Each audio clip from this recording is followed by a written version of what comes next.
Welcome to Bush Memorial Stadium in St. Louis, Missouri for this afternoon's NFL game matching the Chicago Bears and the St. Louis Cardinals. Hi, everybody. I'm Frank Lieber along with Johnny Morris. I know Bear fans are all hopped up over what Mr. Jack Pardee has wrought.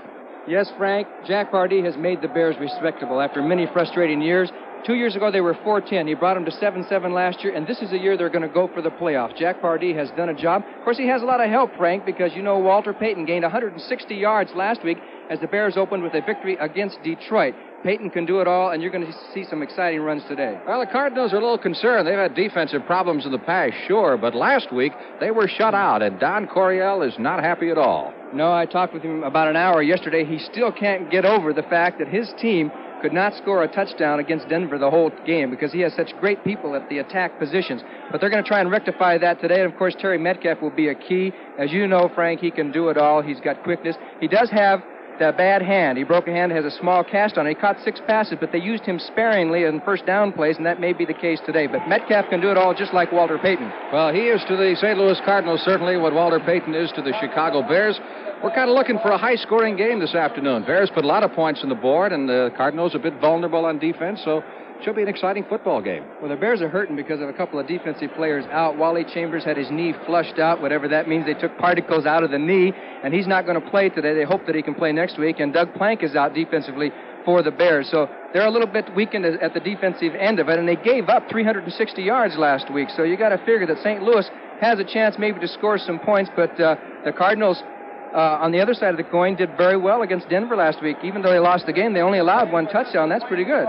And they moved the ball very well. In fact, 6 times they got inside the 30-yard line, and Jim Bakken missed 4 field goal attempts, and that is a rarity. We're ready for the opening kickoff here at Bush Memorial Stadium in St. Louis, Missouri. The Chicago Bears in the dark jerseys and the St. Louis Cardinals in white. And it'll be the Bears kicking off to the Cardinals from left to right. Their place kicker, number 16, is Bob Thomas, the former Notre Damer. And the Cardinals deploying their receiving formation. Nelson is back there, 38. Terry Metcalf, 21. And Jerry Latin, number 32. But the prime man, of course, is Terry Metcalf. Metcalf standing on the goal line. Capacity crowd. This has been a sellout for some time. 51,000 fans on hand. It's a very warm, humid afternoon with temperatures in the 80s at the present time and a lot of humidity. Artificial turf here, of course, at Busch Stadium. Here we go. The whistle from the referee, Jim Tunney, and we are underway. Bears trying to make it 2 in a row. This time it goes to the short man. That's Lee Nelson, second-year man. And Nelson almost breaks it as he got by the 40-yard line before he was finally dropped by number 84 of the St. Louis Cardinals. That's a 36-yard return. So you're looking now at the Cardinal offense as they get ready to bring it up to the line of scrimmage. There's that great offensive line of St. Louis. Finney's the only guy there that hasn't made all-pro. They're going to start off with Jim Otis, number 35, at one of the running backs. And that is Otis up a big hole. Crosses the 50 to the 45, 44-yard line of the Chicago Bears. A pickup of 15 yards. Gary Fensick made the stop. But, boy, that opened up, Johnny. I think St. Louis has decided they're going to get some touchdowns. Beautiful blocking up the gut as St. Louis on the first play busts Jim Otis with that power and already into Bear territory. And the St. Louis Cardinals have been frustrated all week. The coaches, the players could not believe they couldn't score a touchdown. They're going to try and rectify it today. So they get a first down on their very first play from scrimmage. 1st and 10 from the 44-yard line of the Chicago Bears. Ike Harris to the right side. Mel Gray to the left. Hart handing again to Otis, this time over the left side.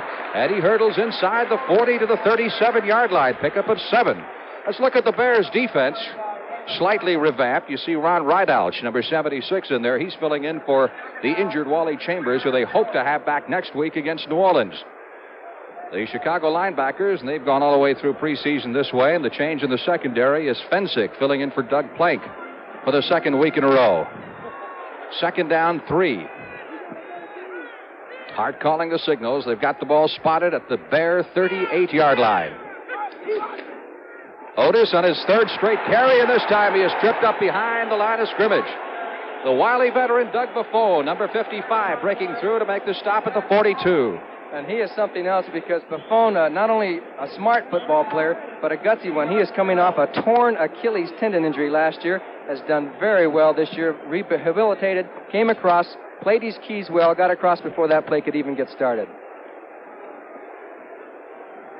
So the Cardinals now face a 3rd down and 7. Loss of 4 yards on that play. Ball is at the 42-yard line of the Bears. Metcalf has now come into the lineup. Hart back to throw his first pass of the day, and he finds his receiver for the first down. That is the tight end, J.V. Kane, making the reception at the 32-yard line of the Chicago Bears. Cardinals, 1st and 10. And the Bears had double coverage on Kane, but watch the pass blocking. Roger Finney takes Newsom, 87, out, and Hart goes forward in the pocket, a double team, but the pass was too perfect. There's nothing that could be done about it. Clemens and Fenwick in on the tackle. Another first down for St. Louis. Officials mark it at the 31-yard line of the Chicago Bears. Cardinals have taken the opening kickoff. This is much the way that preseason game went between these two clubs, where the Cardinals simply hung on to the football.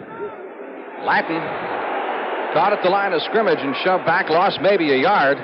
Tell you, all the yelling that's going on, there must be quite a few Chicago fans down here. Yes, it was a short trip, so a lot of them came, I guess. That time, Wayman Bryant came across the line of scrimmage and met Otis and just plugged it up. Bryant has had a bad shoulder, number 50, but he did a good job on that one, plugging it up before the run could get started. So you can see so far what the Bears are doing. Their linebackers, outside linebackers, as soon as they see a key, they're trying to come across the line of scrimmage, crash, and ruin it before it can get started.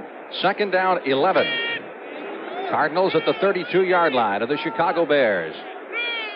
Latin and Otis, the setbacks. And here is Hart. Had trouble getting it away. Waited a moment and finally drilled it out, trying to hit Jerry Latin on the far sidelines. He was well covered over there. Wayman Bryant was out in the area, so was Gary Fenwick. So that'll set up a 3rd and 11. Nice bit of faking to Otis there. Yes, it was, and the pass was there. It's just that Latin had turned around. Somebody was running right at him, and he was kind of backpedaling and couldn't hang on to the ball. But St. Louis, as you know, last week was inside the 36 times and couldn't get a score across. They're down to the 32-yard line now. 3rd down and 11. Ball is at the 32-yard line of the Chicago Bears. Cardinals on the first possession of the day. Protection good for a moment, and then it caved in. Big rush on the blitz that time. Wayman Bryant, number 50, the outside linebacker, and that is a rarity when you see Hart go down. And he beat the block. Latin could not stop Wayman Bryant as he came through and made the tackle, and Hart was coming from the blind side, and Hart couldn't even see him. No chance. Those backs have got to pick up the linebackers, and it's the toughest job for a running back to do such a thing, and that time Mr. Latin missed his block. Here is Bakken. This will be a 49-yard field goal attempt. Worley puts it down. It is up. It is good.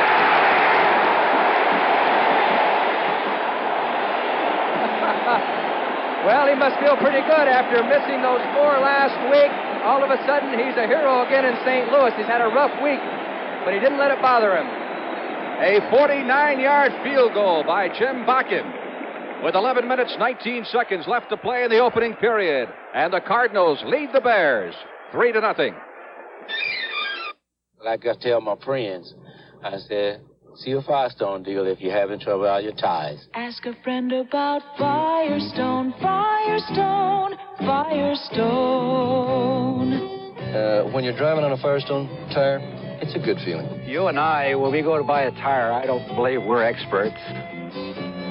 You need somebody to explain to you. That's why I feel I can depend on Firestone. I don't feel that they've ever let me down. Firestone. Some people think all color TVs are pretty much the same. I'm a TV service technician, and I say bunk. In a nationwide survey, independent TV service technicians gave their opinion of color TVs. They picked one brand, more than any other, for highest quality and for fewest repairs. One brand, Zenith, for the 6th straight year. Zenith says the quality goes in before the name goes on. And you know what? It really does. 59-yard drive and 8 plays as Bakken prepares to kick off. He missed 4 field goals against Denver last week, had 2 of them blocked, and the coaches said, really, he just kicked them low. It was his fault. He had a very bad day, but he's won so many games for the Cardinals in the past that they weren't at all concerned. So he hammers home his first try of the afternoon from 49 yards away. Vince Evans is the deep man. Evans at the 7-yard line, back to the 20. Nailed at the 23.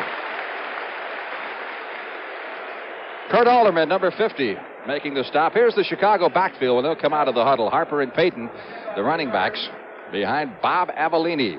The wide receivers, that's the group they have been starting, of course. Might see a little more of John Gilliam today, we understand. And the Bears' offensive line. Interesting thing about this Bear offense is that they don't have a starter on the offensive unit who has more than 2 years pro experience. In fact, this ball club of Chicago averages just over 25 years a man. Harper. You get so used to saying Payton, you say it almost automatically, huh? That could be indicative of this ball game. Harper carries the first time. Tim Carney, the middle linebacker, making the stop. Harper is, I guess, your classic blocking back. Great compliment to Walter Payton. Yes, he blocks most of the time, but ironically, Payton and Harper are 1-2 in the NFC after the first week. Harper gained 91 yards last week, and, of course, Payton had 160, so the 1-2 backs in the NFC. Pickup of a yard on 2nd down 9. Avellini with the swing pass to Payton. He can fly, and he does across the 30 to the 35, and it looks like he's got a first down. Let's take a look at the Cardinal defense now as they set up. Of course, they've had defensive problems down through the years. They've never quite been able to solve. They have a lot of injury problems. Mike Dawson was their Rookie of the Year last year. Steve Neal's there, the left side linebacker, replacing Larry Stallings, who is now retired. And they lost Norm Thompson, who played out his option, and Perry Smith is replacing him at a corner. That's the way the Cardinals line up defensively. It is 1st and 10 for the Bears at their 35-yard line.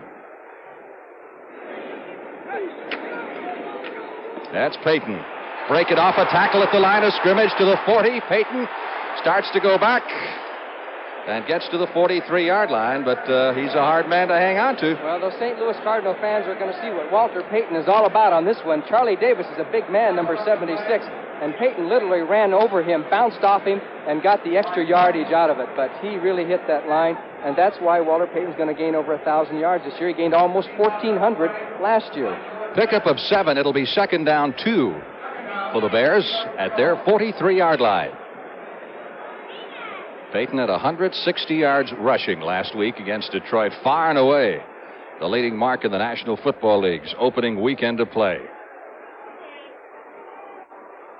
Avellini giving to Harper. Harper got the first down as he breaks across the 45 to the 46-yard line. Mark Arneson, number 57, and Sensabaugh, number 20, combined for the stop. Now, let's take a look at that play, and you're going to watch Payton blocking for Harper. Now, he's the lead back. Carney gets through. 56 gets through, but cannot get through Payton, as he throws his block, and Harper bounces off to the outside. But you can see Walter Payton, beside being a great runner, compliments his fullback and throws a block. And there's a lot of great runners who won't do that or who think they should run and not block. That's the Bears' second first down, and this their first drive of the afternoon. They trail 3-0. 8:30 left to play in the opening period. From their 47, Avellini cranks it up, and they've got another first down as he nails Bo Rather, number 80, with the first down pass at the 41-yard line of the Cardinals.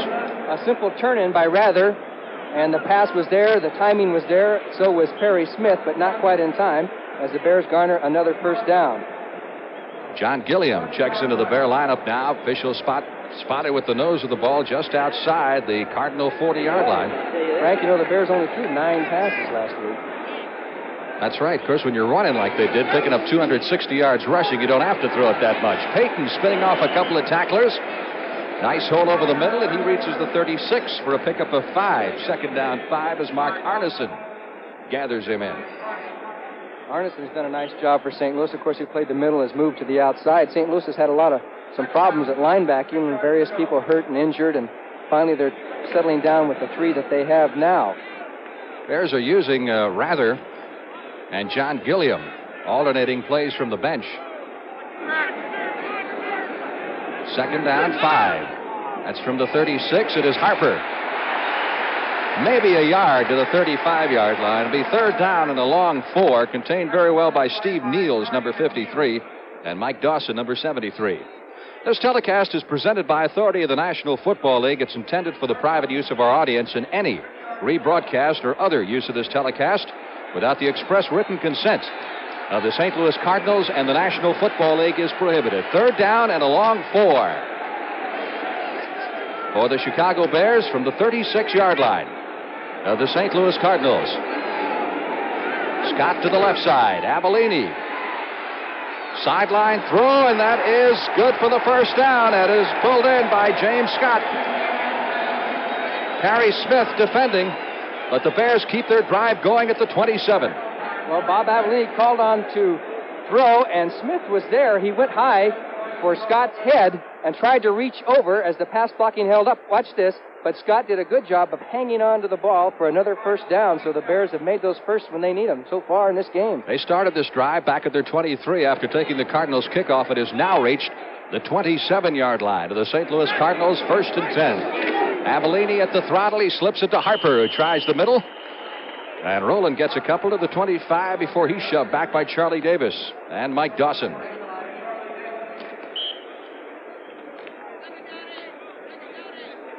Second down. Bears will need 8 for the first down with the ball at the 25-yard line of the St. Louis Cardinals. That preseason score, by the way, was 23-14 Cardinals. Cardinals also played Denver in preseason, lost to them, and then lost to them again last week on the first weekend of regular season play. It is Payton. There's an example again of an excellent block by the lead back. Roland Harper, and Payton reaches the 20-yard line. That'll set up third down, and the Bears will need 3 for the first down. You know, you can obviously see how great a runner Payton is, but you can also notice the holes that the Bears are making. They are throwing some awful good blocks. That time, Reeve Story, 69, was out. Kick Neal's out so that Payton could cut inside. When you have a combination of the line blocking and a great runner like Payton, you're going to get yards. This is one of the oldest rivalries in the National Football League. 79th meeting. 3rd and 3. Bears at the Cardinal 20. Nice hole again up the middle. And the Bears continue to run the football very well, alternating their backs. First it's Payton, this time it's Harper. Mixing them up pretty good. They sure are. And Harper is probably the most underrated fullback in the business there. You could see another big hole. Good blocking by the offensive line. There's so much emphasis on Payton that when Harper does carry, he's got some room. Got an update for you on Atlanta, Washington. Low-scoring affair in Washington. Redskins lead at 3-0. That's in the second quarter. 2-3. Bears have the football on the Cardinal 12-yard line. 1st and 10. Payton to about the 9, maybe the 8 for a pickup of 3. It'll be 2nd down 7 as Mark Arneson makes the stop. That's 4 carries for 21 yards for Payton here in the first period. Here's another update for you. We'll keep you abreast of all the scores this afternoon. New Orleans, the Saints game this afternoon. The last report we had, it was 7-7 New Orleans and Detroit in the first period. Hank Stram needs a victory, wouldn't you agree? I would think so. Had a pretty good preseason, then he stubbed his toe against Green Bay last week. 2nd down 7. From the 8-yard line, Harper taking the pitch. Harper is down to the 5 and dropped at that point. Mike Sensabaugh, number 20, and Steve Neals, number 53, in the stop. That's an update now for you. The Saints scored again in the second period. So they lead the Lions 14-7. Both of those clubs winless the first weekend. Baltimore, no surprise, 2 touchdowns up on the Jets in the second quarter. Our score, Cardinals 3, Bears nothing. But the Bears are threatening. They have the ball at the 5-yard line. 3rd down 4. They have to get just about to the 1-yard line to pick up the first down. Avellini fires it over the middle, incomplete. Intended receiver was Greg Latta, the tight end, number 88. Steve Neals applying a lot of pressure. Good defense by the Cardinals. That time Avellini had nobody to throw it to, and he just really threw it in desperation. The Cardinals came up with a big defensive play when they needed it. Thomas was 1 out of 2 in field goals against the Lions. This should be little more than a chip shot for him here. They will place it down at the 12. So make it a 22-yard effort. Bears going for the equalizer here. It's up, and they have it. Score is tied at 3. We have 2 minutes, 34 seconds left to play in the first period at Bush Memorial Stadium. And we'll be back in just a moment. Europe's most successful new car in history comes to America. Introducing Fiesta. Now imported from Germany by Ford. Fiesta. It gave European drivers the precise control of rack and pinion steering. And road-gripping Michelin radial tires. The power that took it from 0 to 50 in an average of 8.8 seconds.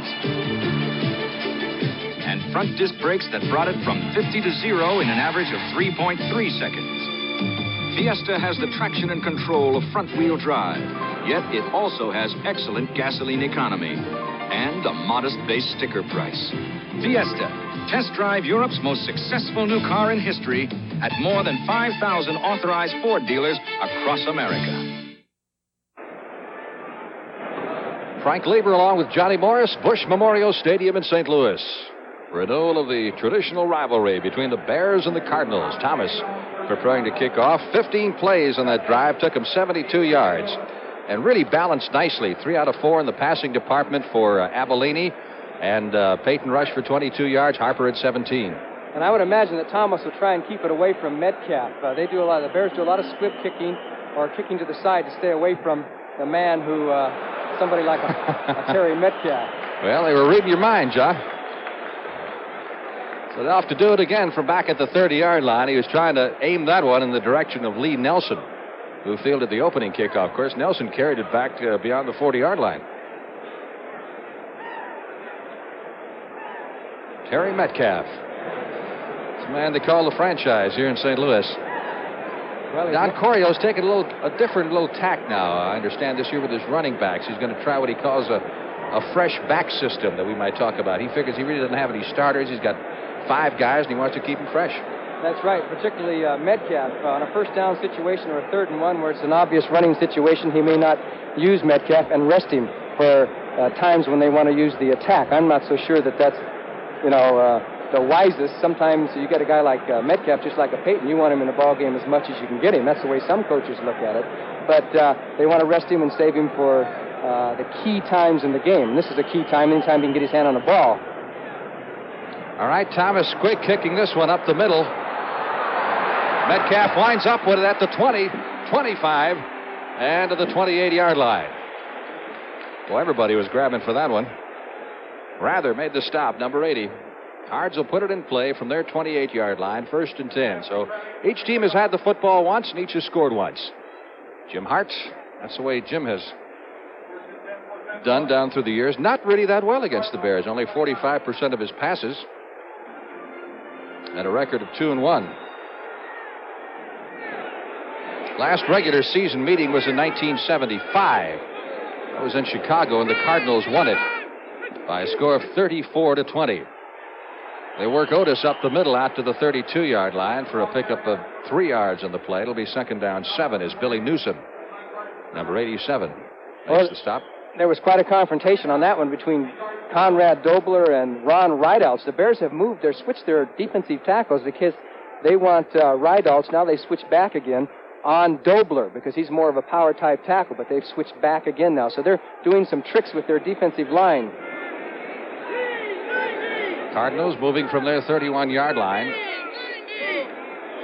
Hart splitting J.B. Kane out wide to the right side. And again, they go up the middle to Otis, and Otis carries beyond the 35 to the 36-yard line. Tackled by Reeves. That'll set up 3rd down. And the Cards need a short 3 for the 1st down. Otis getting a lot of work in the early going. Yes, he's a good runner, that bull runner that they need. They don't throw him very many passes, but you ask him to run straight ahead, and he'll do it for you. 5 carries for 26 yards. He's averaging 5 yards a whack. 3rd and 3. Cards at their 36-yard line. Hart. Mel Gray at the 45 of Chicago. That's going to be a foot race. If he gets out of the open, he's down to the 27. Boy, he's the flyer. He has once run a 9-200. He may not be as fast as he used to be. Gary Fensick caught him. Did a good job at getting in the clear. He's got that great speed, and he beat a good man in Alan Ellis. Now watch the little dip to the inside and then cut back to the outside. And he is open. Then he comes inside of Ellis as he comes over to make the reaction. And Fensick is on the chase 45. He might have been able to run Fensick straight ahead, but he tried to cut back behind. But a nice gain by Mel Gray, a man who can run that 100 in 9-2, and that's picking him up and laying him down. Less than 30 seconds to play in the opening period. Score tied at 3. Cardinals on the move now with a first down at the Bear 27. This could be the last play of the first period. Jackie Smith is in there, and so is Kane. So we've got a double tight end situation. They go to Otis, and Otis almost broke it beyond the line of scrimmage. Hanging on for dear life that time was the Chicago Bears' Gary Fensick, number 45. There's the gun. That's the end of the first quarter of play with the score, the Chicago Bears 3 and the St. Louis Cardinals 3.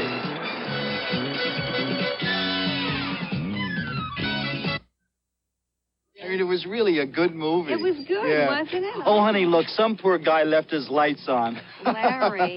Is he going to be in trouble? Larry. Boy, am I glad it isn't me. Larry, it is you. It is me. Oh. The Die Hard has extra power to start your car when most batteries won't. Starting soon in your neighborhood. Sold only at Sears. From the people who brought you Die-Hard batteries, road handler tires, and Steady Rider shock absorbers comes the Sears Muzzler. The aluminized muffler that's only $19.99 installed. It's so tough, Sears promises the muzzler will last as long as you own your American-made car. Or return it for refund or replacement free. And if Sears installed it, they'll install the new one free. The Muzzler, only $19.99 installed. Only at Sears. Watch the spectacular television premiere of That's Entertainment Part 2 tonight, starting at 8, 7 Central and Mountain Time, right here. There's the man they say is, some say the meanest, some say the dirtiest man in pro football. Well, I think he helped build that reputation by some of the things that he said. He got his picture on the front page of Sports Illustrated. Now I think the officials all look for him. You know, they say it's bad luck to be on the front page, because they're watching him now. He had 2 key penalties, I think, last week against Denver that hurt him, but he's one of the best. He's great. He's got the knack of intimidating people.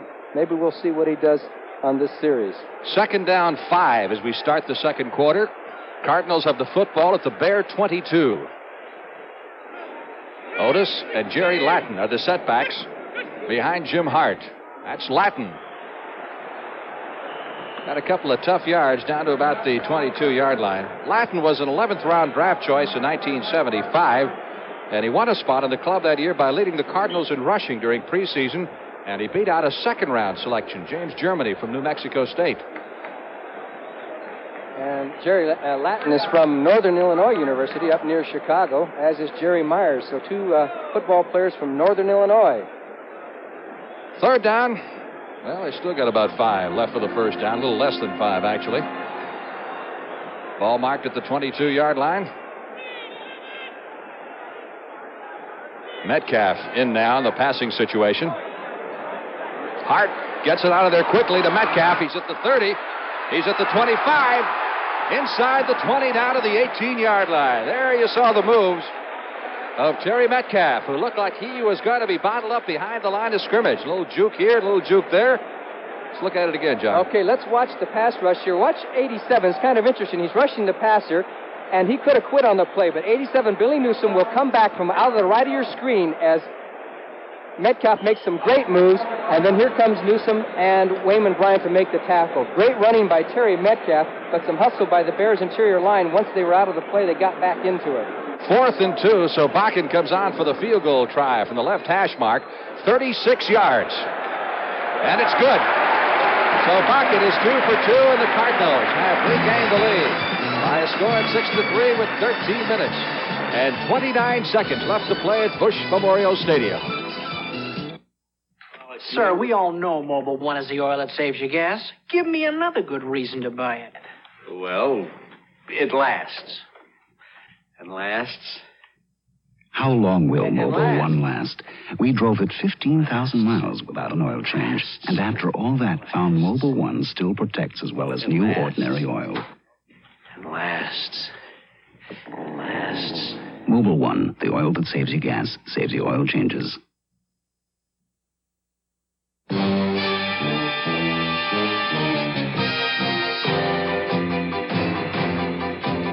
Stuntman. You get the bruises instead of the glory. You hit the deck and fight the dust till your bones ache. But now comes Miller time. Time to reach for the best tasting beer you can find. Miller High Life, America's quality beer. If you've got the time, we've got the beer. Miller Beer. There's the book on the St. Louis scoring drive as Bakken tees it up again. I'm getting the impression, John, that everybody said the football has scored every time they've had it. Maybe occasionally where the last team that scores wins. It's an offensive game, and very interesting. The Bears now with Vince Evans returning the kicks. He'll return Bakken's kick. Vince Evans, a quarterback. I want to ask you about that. What's he doing back there? He wants to play. He has a very unique contract. Vince Evans, former quarterback at Southern Cal, a rookie at the 2-yard line out to the 15, 20, and Evans is really hit at the 25. All right, let's talk a little bit about Vince Evans. What happened there? Well, he has a unique contract that when he signed, he wanted the Bears to agree that he would play no position except quarterback unless he gave them permission. So when it came down to the nitty-gritty, he wasn't going to play this year because of the fact that they have Avellini and they have Mike Phipps. But Evans wanted to play, and they said, would you return kicks and we'll keep you on the active roster? He said yes, and he's done a very good job. First and 10 now for the Bears at their 25-yard line. Harper finding a lot of running room, picks up 11 yards and a first down at the 38-yard line. Roland Harper. Bob Bell making the stop. Good blocking. Great blocking. Good hole. The left guard, Noah Jackson, blocked down perfectly. Harper hit through the hole, and another big gain. Harper led the Bears with 29 pass receptions last season, only the second running back in the last 11 years to do that. He has never gained 100 yards in a game. That 91 he had against Detroit last week was 2 yards short of his personal high. He had 93 last year against Minnesota. Avellini, quick out to Scott. Scott is run out of bounds at the 45-yard line, or close to it, by Bob Bell, who is all over the field, but not before the Bears pick up another 7. But we've got a marker down. First flag of the afternoon. For those of you interested in who is inactive this afternoon, the Bears have their 2 injured players, Doug Plank and Wally Chambers, on the inactive list, so they are not suited up. And for the benefit of announcers everywhere, the Cardinals' 2 inactive players are Steve Pizarkowicz and Steve Okanuski, for which we have nothing against their ability, but we thank Cardinal management. They've made our afternoon a lot easier. Here's Jim Tunney, the referee, to explain the penalty to you. Ineligible lineman downfield, offense number 75. 10 yards, first down. Jeff Seavey. That was a quick type screen with the quick pass out there, and Seavey probably went across to get into the flow and just left too soon. That moves it back to the 28-yard line, so the Bears now have a first and 20. Payton trying to hurdle a couple of tacklers at the line of scrimmage, squirts out to the 32-yard line. Mike Dawson, number 73, and Carney, number 56, the middle linebacker, filling the hole. Now, I know you played with Sayers 2 or 3 years. Let me ask your honest opinion. How do you compare these two guys? Everybody else compares them, Johnny. Well, I think that Walter Payton will... I mean, they're both great runners. I think Sayers, if I had to take one player on one play, I might take Sayers. If I had to take a player for a game, for a season, or for a career, I'd take Walter Payton. Second down, 16. Bears trying to get themselves out of a hole here at their 31-yard line. Again, that quick out to Scott at the sidelines, and he's run out of bounds after short yardage to the 37. Perry Smith, number 45, was over there quickly.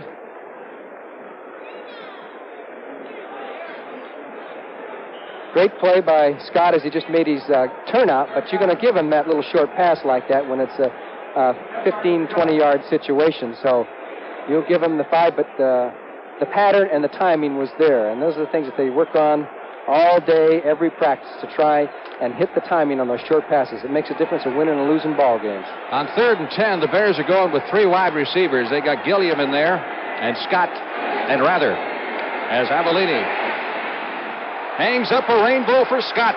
Almost ran underneath it at the 15-yard line, and the crowd goes, ooh. So close. He has a tremendous second gear, James Scott, and you saw it there because he was covered. The ball was thrown long, and all of a sudden, he turns it on. Perry Smith is running beside him, and you see Sensabaugh coming over. Now he turns it on, and it actually hit him in the hands, but I'll tell you, he was stretched out. It would have been a very tough catch. The man who gets credit on that is Avellini. That was a long pass to hit the receiver right on the hand. Pretty good throw. Well, we're going to see our first punt of the afternoon. Bob Parsons on 4th and 10. Lays it up very nicely. Metcalf is back at the 10. Fades to the 8, up to the 15-yard line. Terry Metcalf. 1st and 10 for the Cardinals at their 15-yard line. 11 minutes, 33 seconds left to play in the first half. Tackle made by Gary Fencing, number 45. When it's so cold, a radiator can freeze solid, and you're still rolling. That's the mark of Xerex. When it's so hot, a radiator can blow its top, and you're still driving cool. That's the mark of Xerex. When corrosion is eating holes in radiators, and you're still going strong. That's the mark of Xerex. Start fresh now with year-round protection. That's the mark of Xerex. Are you still chained to? Gotcha. The rechargeable Norelco rotary razor lets you walk away, free from nicks and cuts. Its 36 surgical steel rotary razor blades are safely protected inside 3 floating heads to give you a comfortable shave that's razor close, razor smooth, for up to 3 weeks on a single charge. The rechargeable Norelco rotary razor. It lets you walk away from gotcha. The Ford in your future is coming. The new Ford Fairmont. A new car designed for today and the years ahead. Fairmont's mileage ratings are the same as a little VW Rabbit when both are equipped with automatic transmission. Yet Fairmont has 90% of the head, leg, and shoulder room of most large cars and fine all-around visibility. This kind of room is combined with the highest mileage rating in its class. Test drive Fairmont October 7th. Fairmont, the newest, better idea from Ford.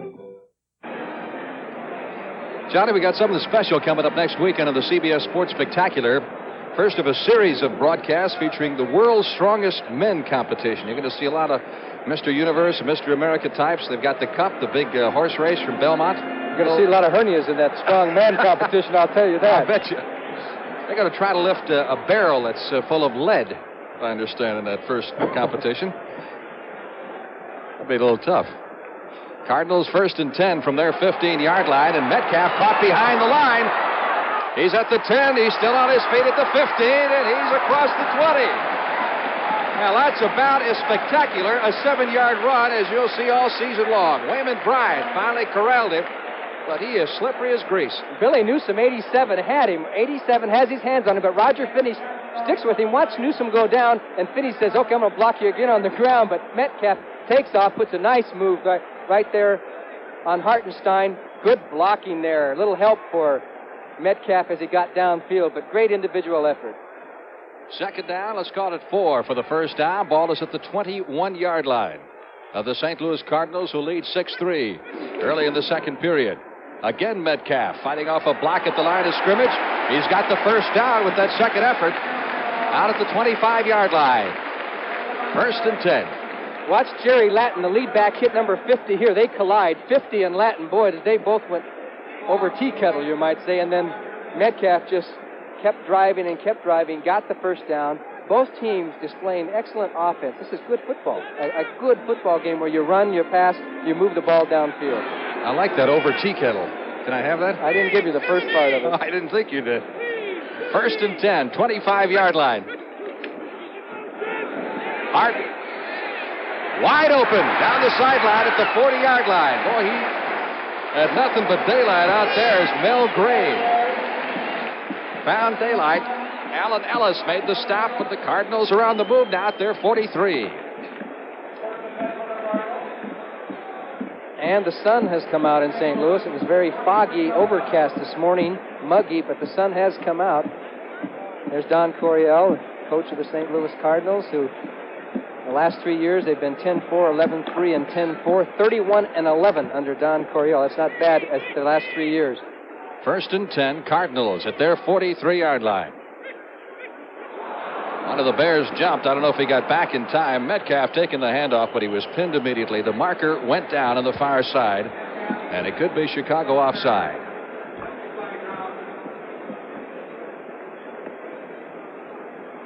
There's the indication from the referee, Jim Tunney, that will cost the Bears 5. And move it up to the 48-yard line. Looked like Jim Osborne, number 68. Defensive left tackle. Maybe we can get a good look. We'll listen to the penalty. Yeah, we're having a little left side of the line. First down. All right. I don't think he knew exactly who it was, so he just said left side of the line, taking the cop out, huh? That covers everybody. There's Bill Donkers, the backup quarterback. After this play, we're going to try and show you how the Cardinals send in their plays from the bench to Jim Hart. You might wonder why they even sent him into a guy who's got 12 years experience. First and 5, Cardinals at their 48-yard line. Otis, first down and then some as he moves it down to the 40. Jerry Latin making the stop, but the Cardinals have another first down at the 40-yard line. Look at him run. And watch 21, Metcalf out in front. He'll throw a block on Clemens right there, kicking the defensive back out as Latin gets through the hole. And finally the pursuit with Wayman Bryant makes the tackle. But good blocking by Terry Metcalf. The other backs are really helping out today on both teams. Set out full blast. We'll get back to that signal thing in just a moment. First and 10, Cardinals at the Bear 40-yard line. Scott Gray and Kane split out wide. Latin up the middle. Fumble, loose football. Picked up by, looked like Dan Deerdorf. Yes, number 72 of the Cardinals picked up the fumble. And he tried to play like Otis for a second. That was their special play for today. As he goes through and is hit, another nice hold by the Cardinals, and the ball is ripped loose by Hartenstein, 73, but the ball took a bounce to Deerdorf, who alertly picked it up and ran with it. Most linemen were told to fall on it to make sure you got it, but Deerdorf says, I've been playing tackle too long. He said, I want to run with that ball.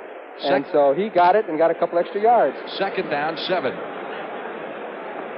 Cardinals operating from the 38-yard line of the Chicago Bears. They lead 6-3 here in the second quarter. Jim Hart to Metcalf, and Metcalf again having problems. Back to the 47, and this time he's not going to get out of the trap. Fensick, number 45, broke through from the secondary, the second-year man from Yale, filling in for Doug Plank to make the stop on Metcalf for a big loss. Now here's Hart looking for the play toward the sidelines, and how do they do this, John? Well, there's a coach, and there's Donkers. See, Donkers moving his hand, number 10. He was moving his hand, but they have 2 or 3 people signaling in. One is a dummy, which means they're trying in case somebody's trying to steal the signals, and there's one that's live, and they send in the play. Then it's up to Hart to dictate the formation and the situation, and then he can also call an audible if he wants, or he can bust the play before he even comes out of the huddle. Third down, 15. Cardinals back at the 45-yard line of the Bears. And you know Hart's going to throw it. He's in trouble behind the line. He's to the 40-yard line. And goes back to Metcalf, and Metcalf will be close for a first down at the 30. Pretty heads-up play there by Jim Hart. They got the first down.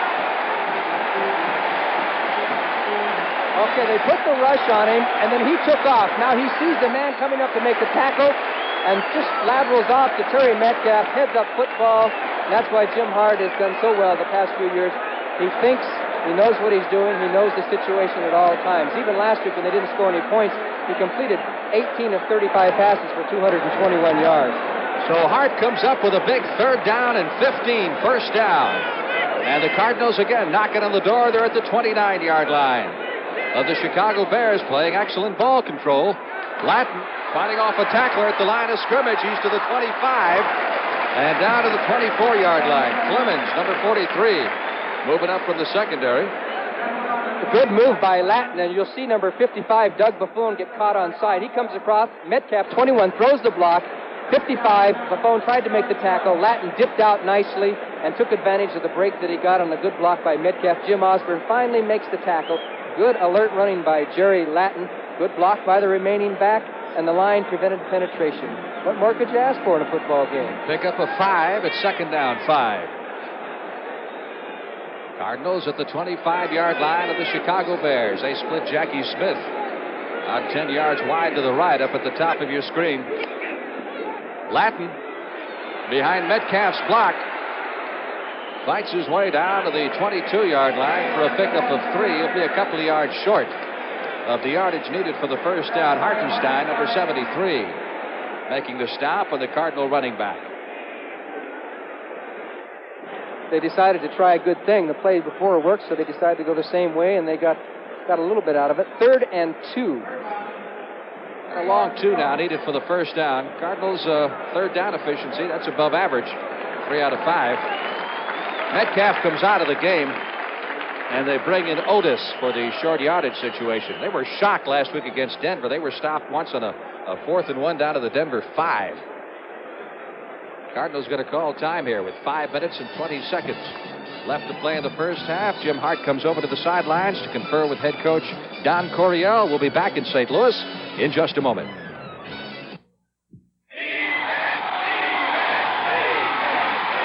Okay, Linda here's got to protect her family. A woman? Sure, a woman needs life insurance just as much as a man does. And this New York Life Defense has just the insurance plan to do it. Put the blitz on Linda's money problems. Block out her retirement worries. Come on, Linda, it's all yours now. Let it go! I've got it. Financial security. Where the name of the game is life, there's New York Life. Announcing a unique new motor oil from Exxon Research that can actually save money. New Golden Natural Uniflow. Uniflow was tested in cars like yours. After break-in, it delivered an overall average of 16 extra miles per tank full. Savings like that could cut your gasoline bill the equivalent of about 3 cents a gallon. New Uniflow motor oil is Exxon's best engine protection ever. It conserves gasoline, saves money.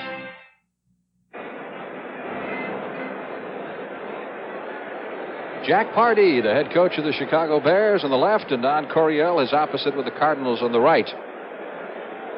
Pardee last year was Coach of the Year in the National Football Conference, bringing the Bears back to respectability. With that 500 record, Coryell won that honor a couple of years ago and is regarded by most people as really an offensive genius. The job he did at San Diego State and then here in St. Louis. The Cardinals finished 10-4 last year, didn't make the playoffs. That's the first time that's happened under the new format that a team has gone 10-4 and did not make the playoffs. In the NFC. Right. So they have a goal. That's to get back in the playoffs right now. They come up to the line of scrimmage once again, faced with a 3rd down situation. They've converted 3 out of 5. Got a long 2 yards here for the first down. They have to get just inside the 20-yard line.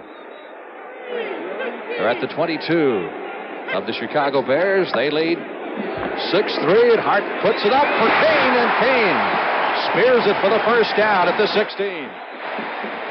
J.V. Kane, you talk about being stretched out. You can appreciate that, being a former receiver. Yes, and that'll go down as a 4 or 5 yard gain, but it was a fantastic grab that kept the drive alive by Kane and made the grab. Just the tight end doing a Y pattern right towards the sidelines, almost impossible for the strong safety to defend against. Good play, great catch. Cardinals go with a second tight end, Jackie Smith joining Kane. Now, they're just telling Chicago they're going to run it, aren't they? And they use that formation. I would, too, in this situation. They're at the 16-yard line of the Bears. First down. Penalty marker, I believe, went down as Latin carried to the 13 for a pickup of 3. In a penalty-free game. Bears last week just had 2 penalties in that game against Detroit. No fumbles, no interceptions. That's how you win ball games. Holding call against St. Louis. So there's a break for Chicago.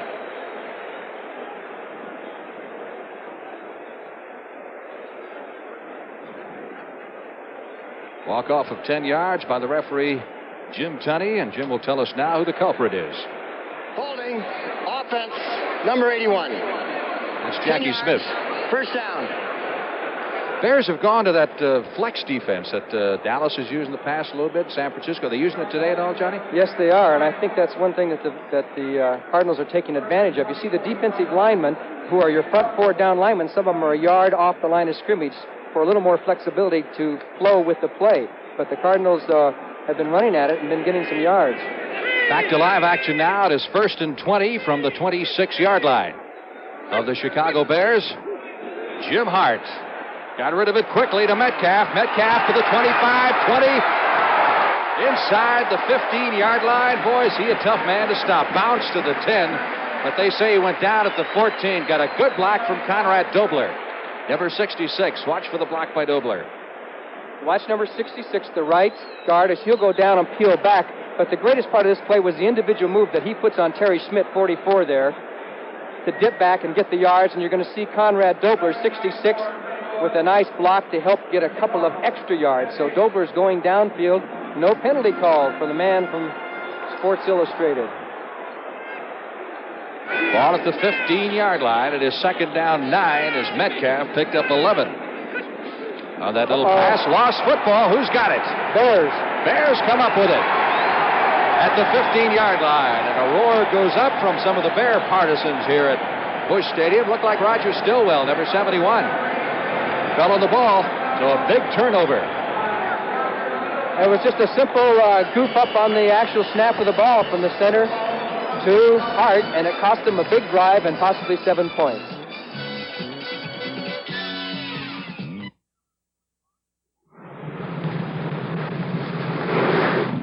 Sit tight, Pop. I'll pump myself.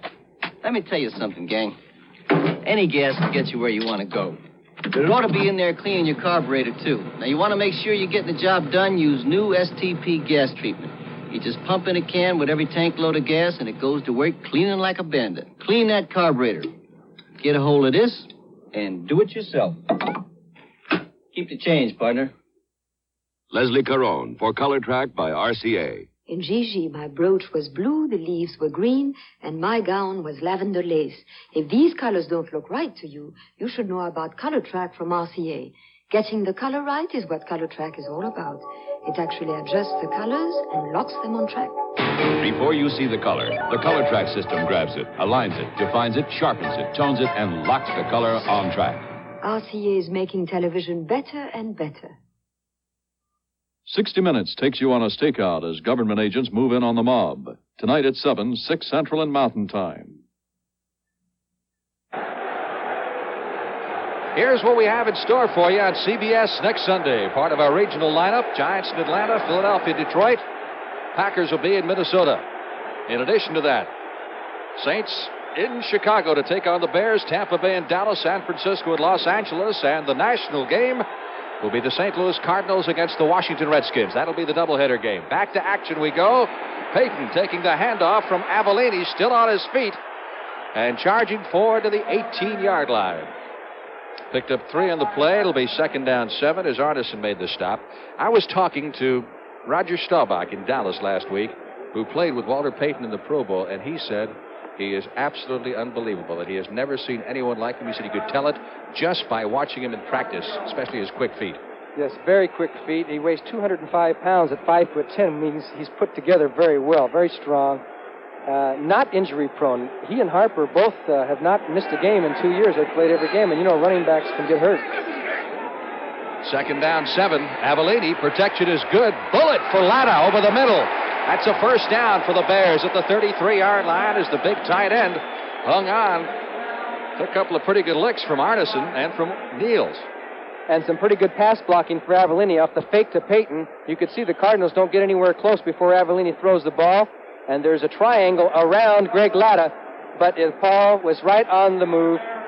And Dan Piper, 53, watch the center blocking on Davis.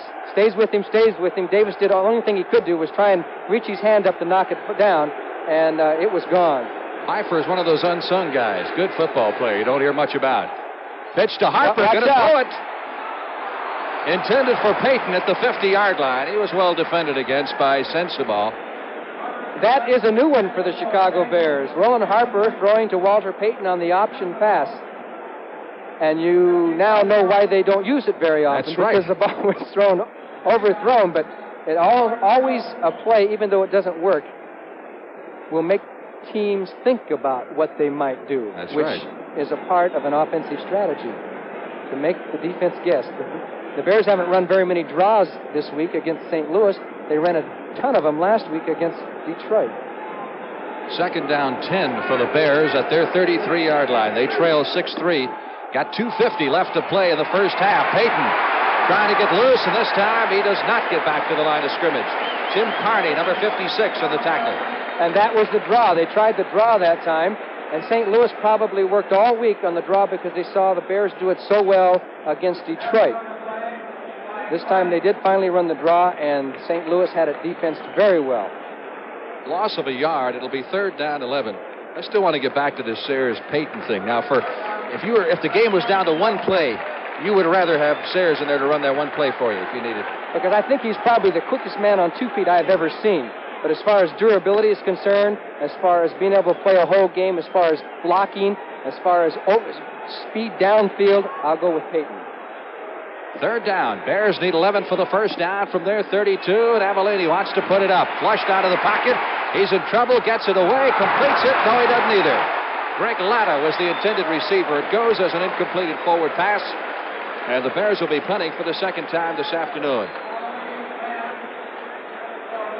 Latta, former World Football League player who played under Jack Pardee. That was an excellent play by Lee Nelson. Of course, the Cardinals in some of these situations are putting 5 and 6. This is the one that's built tough with Ford's exclusive twin I-beam suspension and a new 4-speed overdrive option. And extensive rust-fighting materials on underbody parts. What you think, Mom? You may think I'm off my rocker. This Ford is tough. Of all Ford trucks registered over the last 12 years, 93 out of 100 are still on the job. One step closer. One step closer. One step closer. That's what Exxon people say. One step closer. At the end of every day, Exxon's dedicated to finding energy for you. Energy for a strong America. 2-minute warning going to both benches. Actually, 1:56 left to play in the first half. And the Bears will be punting. They have a fourth down 11. Let's take a look at some other scores throughout the National Football League. That's a halftime score. Might surprise some people. Atlanta might be a little stronger than most people give him credit for, even without Bartkowski. At the half, New Orleans 14, Detroit 7. The Lions would be in trouble if they lose that one. They would be 0-2 in that Central Division. Baltimore 20, the Jets 3, as expected. Cincinnati 28, Seattle 7. That's in the third period. And how about Dallas over the Giants? That figured to be a little closer off of last week, but no way. Big rush, and they almost got to Parsons, but he got it away and got a beautiful kickoff. Pat Tilley back at the 15-yard line to the 20, trying to run him down at the sidelines, and they do. It's Fensick, the first guy there at the 22-yard line. Big rush that time on Parsons, but boy, I'll tell you, he got off a beautiful punt. We'll be back in St. Louis in just a moment. Here's a few tips on how to get out of an airport fast. 1, join the #1 club and reserve a car with Hertz. 2, have your license and credit card ready, because Hertz will be ready for you. Just sign and go. 3, need directions? Ask Hertz. They know the shortest route. Nobody can get you out of an airport faster. Nobody can get you out of an airport faster. Go, Juice! Go! Rent a Ford from Hertz. A superstar in rent-a-car. Right. Who is the #1 investment firm in the East? Who is the #1 investment firm in the Midwest? Who is the #1 investment firm in the South? Who is the #1 investment firm in the West? You know who. Merrill Lynch. All around America, more investors turn to Merrill Lynch than any other investment firm. Sure, there are lots of investment firms, but there's only one Merrill Lynch. You look at Tilley here, you figure those two guys on the left got him, right, Johnny? Yeah, but I think there was an inch between the two of them because he found it. Watch this. Cuts back between Schubert and Fashnego, and it takes Gary Fensick to finally make the tackle. Nice move by Tilley, who made a fantastic grab in last week's game against Denver and on a pass reception. Cardinals moving from their 22-yard line. Jim Hart is 6 out of 8 for 84 yards so far here in the first half. And Hart's going to go upstairs. J.V. Kane at the 26-yard line, pickup of 4. It'll be second down 6. How much you think you could have got on the bet that the Cardinals would go a game and a half without scoring a touchdown into the season, which they have just about done here? I don't bet, Frank. That's right. I forgot about that, John. I'll tell you what, it would have been a good bet. Houston and Green Bay are in the second period. Packers and the Oilers tied at 7 apiece. Second and 6. Hart continues to go at the safe sideline throws, this time spearing Ike Harris at the 32-yard line. That should be just about enough for the first down. And, of course, we'll stop the clock with 1 minute and 6 seconds left to play in the half. Those patterns sometimes aren't so safe when you're on the right hash mark throwing to the sidelines to the left side. That's a long way for the ball to go across field. And that is where good, alert defensive backs with some guts will pick one off and take it in for a touchdown. Cardinals have not had to punt in this entire first half. Just as last week against Denver, they've moved the ball very well. First and 10. St. Louis from their 32-yard line. A minute left to play in the half, and Hart going for Harris at the 40-yard line of the Bears. Ike Harris outdistancing Allen Ellis. His momentum carried him out of bounds.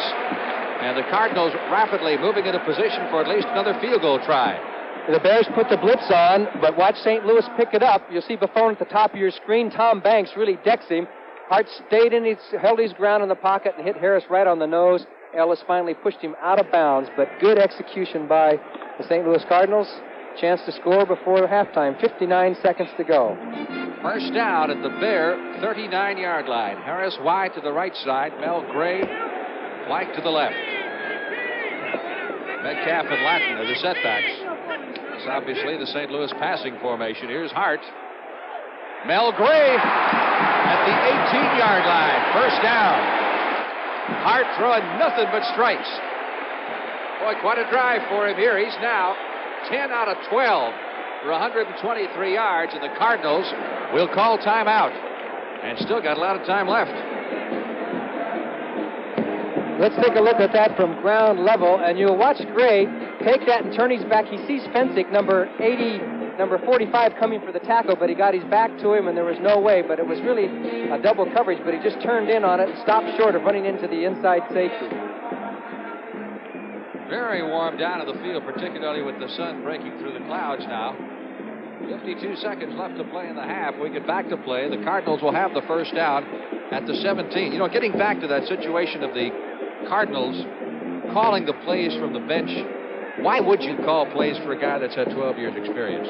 Well, I think Don Coryell has an excellent answer for that, and that is that he wants his coaches up in the press box to be able to know where the play is going, because if the coaches and everybody who has a better angle of the whole field than the quarterback, if they don't know where the ball is going to go, which hole, what kind of a pass, it takes them a while to get adjusted, and they don't find out how the defense reacts. So this way they know it's coming, they know where to look, they know how the defense will react to it, and consequently they can have better overall strategy for the rest of the game. Hart still does have the ability and the go-ahead that when the play is sent in from the sidelines by signal, he can say to himself, no, that's not good, I'm going to run it. He can also say, okay, then get up to the line of scrimmage and call an audible. That is different from how the Bears do it. They send a play in with a runner. The quarterback is obligated to call that play, and they do call very few audibles. So usually what's sent in from the Bears sideline goes as called. So, all right, here we go now. Cardinals first down at the 17-yard line of the Chicago Bears. Hart has now completed 9 passes in a row. He is 10 out of 12 for the game, has hit 9 straight completions. So he is hot.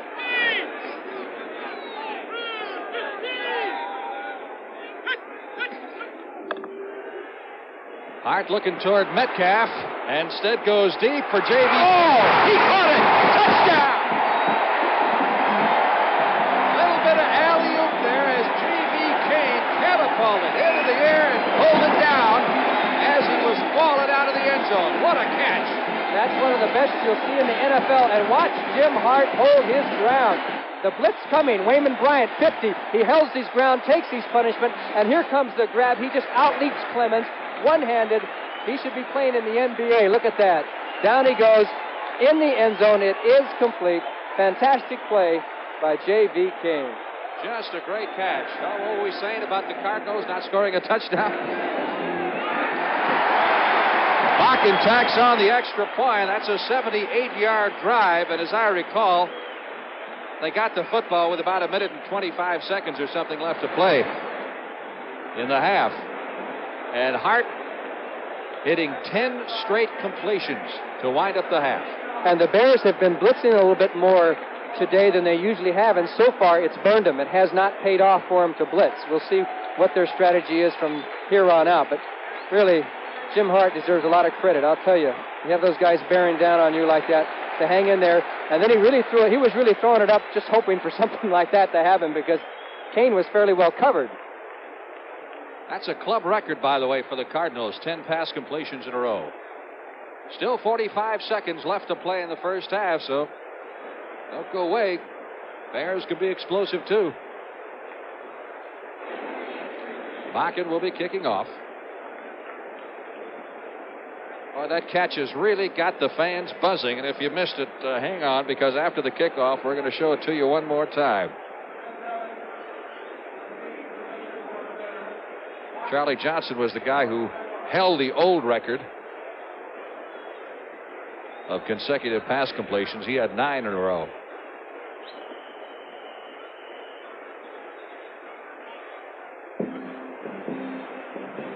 Squib kick.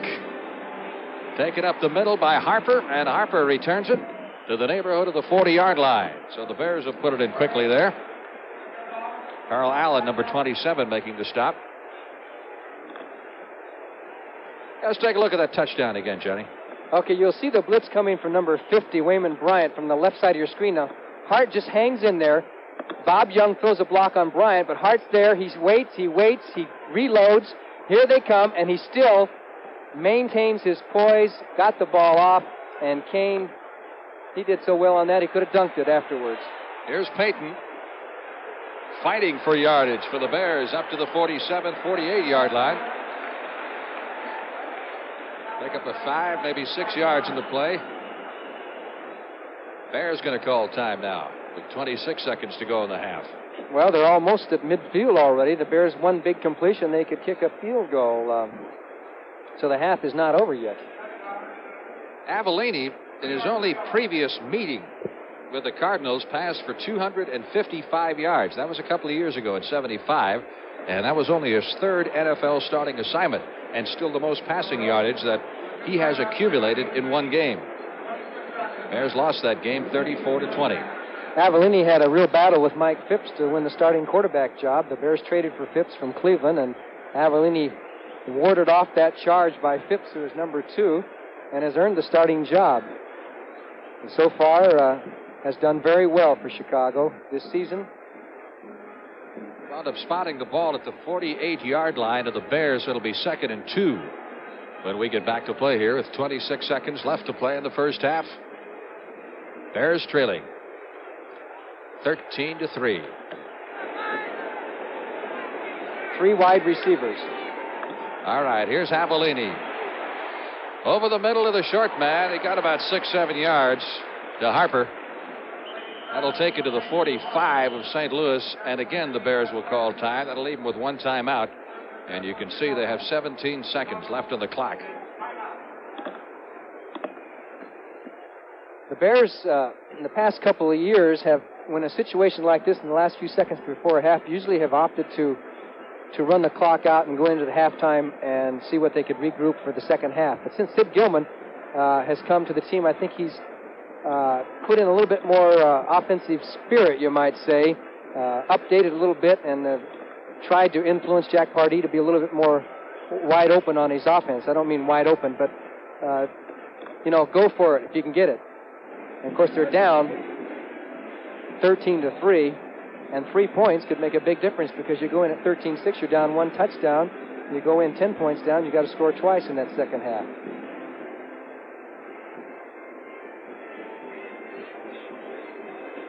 Bears could use a touchdown or at least a field goal to gain some momentum prior to intermission here. They've been using 3 wide receivers more than they have in the past few games.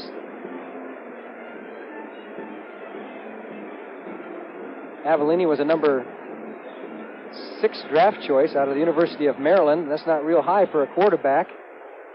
Well, look at Jim Hart. He was, many people forget it by now because he's been in the league 12 years, but he was a free agent. He wasn't even drafted. Out of Southern Illinois. That's right. First and 10. Bears at the Cardinal 45. Avellini trying to get him into field goal range and intercepted and dropped. Tim Carney, the middle linebacker, number 56, had his hands on it and couldn't flag it down. Gilliam was out in the area. Cardinal defense can be tough. They didn't play a bad game at all against Denver last week. That's what made their offensive showing so disappointing to them.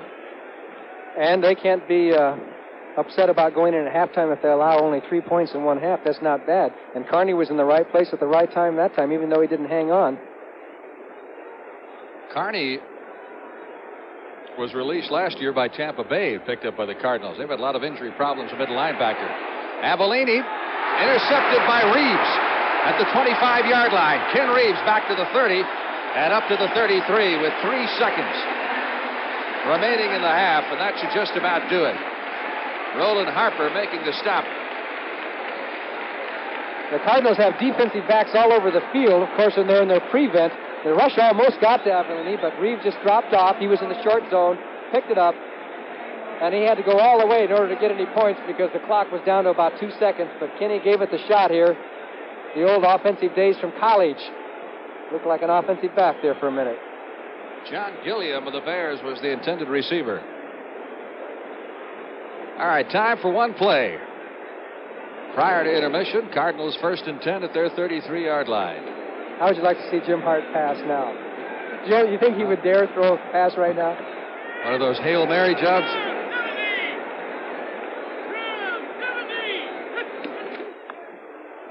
Otis. No gain. That's it.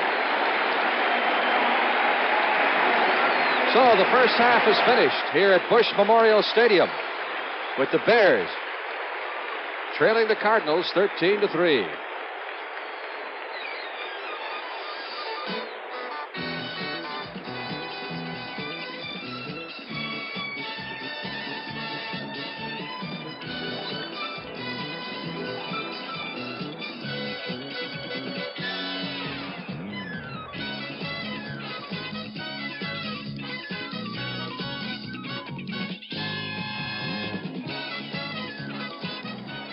Both sides heading to the locker room this very warm, humid day, and a lot of ball movement down there, and really not that much points for as much as the ball has been moved by both sides, Johnny. That's true. A couple of opportunities were missed by both teams, but they did move the ball. I think when we see the halftime statistics, we'll see that it's an offensive football game, and I expect both teams to get some more points on the board in the second half. Those are the big red shoes.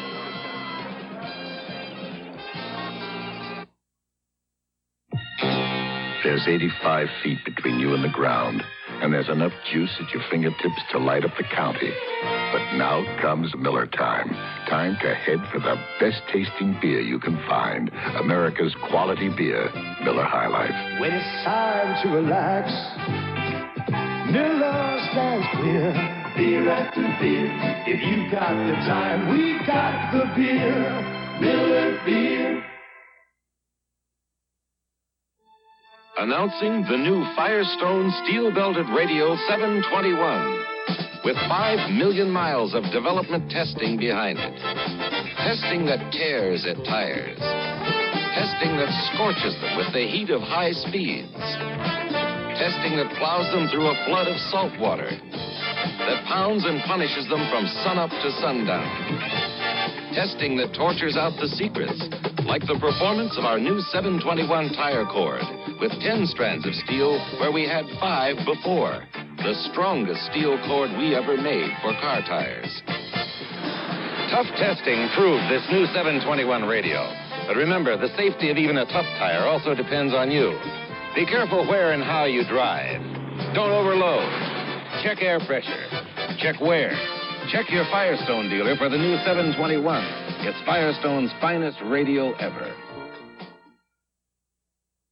Radar is wounded, and Hawkeye is in trouble. The hell with you? Were you nuts? Where's your decency, man? Gee, you have a marvelous effect on people. Then Julie runs into an older man. I'm really sorry about your car. Oh, don't worry. I always wanted a shorter car. Yesterday it was Dr. Curran. Yesterday I wasn't in love with him. Tuesday at 9, 8 Central. Next Saturday, the CBS Sports Spectacular presents the premiere of the world's strongest men competition, an exciting decathlon event featuring unique tests of strength. Live coverage of the Cup from Belmont Park, and highlights of the Super Bowl of motocross. That's next Saturday at 4:30. A little bit of everything today. First of all, Los Angeles has won the right to represent the United States and bid next year for the 1984 Olympic Games. They beat out New York 55-39 was the vote. It does not mean that the 1984 Olympics automatically go to Los Angeles, but if no other city in the world bids for them, then, of course, L.A. is in. In that Eastern Division American League Baseball race, the 3 contenders all ahead. Yankees lead Toronto 9-0. Boston ahead of Detroit 5-1. Baltimore up on Cleveland 3-0. The Yankees, of course, playing a doubleheader today. Around the National Football League, last night, Minnesota scared, but they still defeated Tampa Bay 9-3 the final. Atlanta and Washington. This was tied. Then the Redskins got a touchdown, and now it is 10-3 in the fourth quarter. Washington. Detroit and New Orleans. The Lions have regained the lead. They were behind 14-7. It is 17-14 Lions. Baltimore and the New York Jets. Baltimore now in the fourth quarter, and they have had the upper hand throughout that contest. This is an interesting game because Cincinnati was ahead 28-0. Seattle has snapped back with 20 points now, trail 28-20 in the third quarter. And, of course, the game you are watching at the half, St. Louis leading Chicago 13-3. How about that catch of Canes? 28-7 right now. Dallas ahead of the New York Giants. Tony Dorsett has scored his first touchdown as a professional. Houston and Green Bay. And it is tied. This has been seesawing, but now they're at the half and they are tied at 10. San Diego and Kansas City. James Harris is playing. Missed extra point in that game. 13-7 right now. Chargers are ahead of the Chiefs. And Phyllis, what have we got in the way of a special music piece today? Well, Brent, it seemed just like yesterday that Don Shula and Bob Greasy led the Dolphins to 2 straight Super Bowl triumphs. But the coin is turned.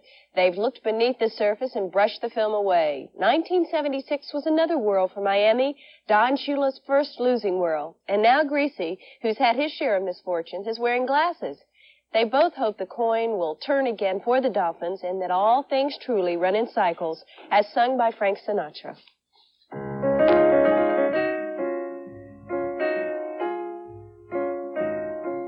So I'm down, and so I'm out, but so are many others.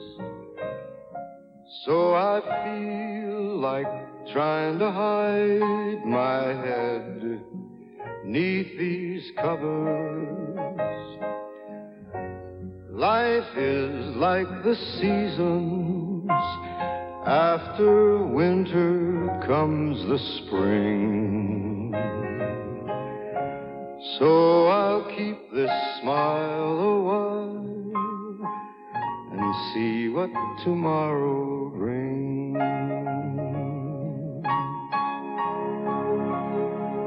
I've been told and I believe that life is meant for living.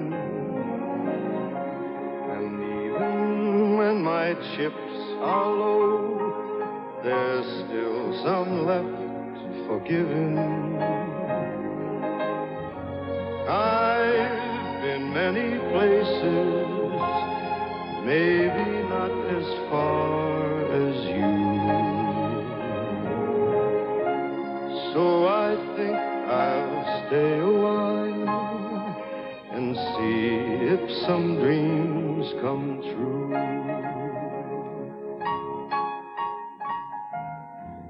There isn't much that I have learned through all my foolish years,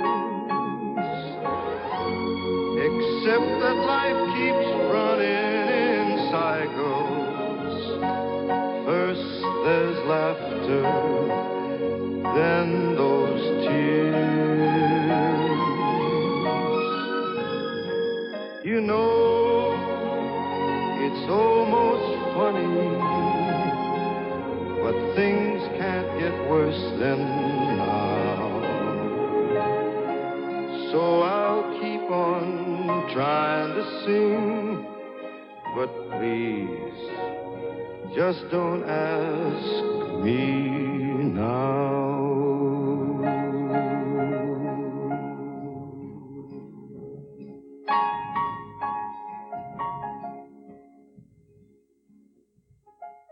The Dallas Cowboys have just kicked a field goal. They lead the New York Giants 31-7, about a minute left in the first half. And the NFL Today will continue on CBS right after these messages from your local stations.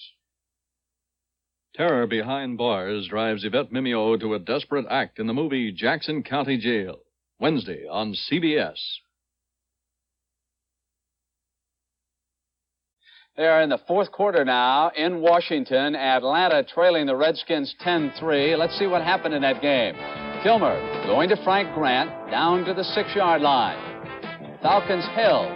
Mark Mosley kicked a 26-yard field goal, and the Redskins were up 3-0. Washington ball now, 3rd and 9. This would have been a touchdown. Kilmer in a jam. Hits Fugit, who laterals to Riggins, but it was called back due to holding, so no touchdown on that play. Now watch the pressure coming up, applied by Atlanta against Billy Kilmer. Force a fumble, recovered by Atlanta. 3rd and 15. Scott Hunter has replaced the injured Steve Bartkowski. Wants Alfred Jenkins at the 11-yard line. But the Redskins held. And Mickemeyer kicked a 23-yard field goal to tie it at 3. Washington ball at the Atlanta 28, 1st and 10. Kilmer back, good pocket, goes to Taylor inside the 10-yard line. Touchdown coming up. Kilmer to Mike Thomas. 10-3, fourth quarter, Atlanta with the ball. Irv?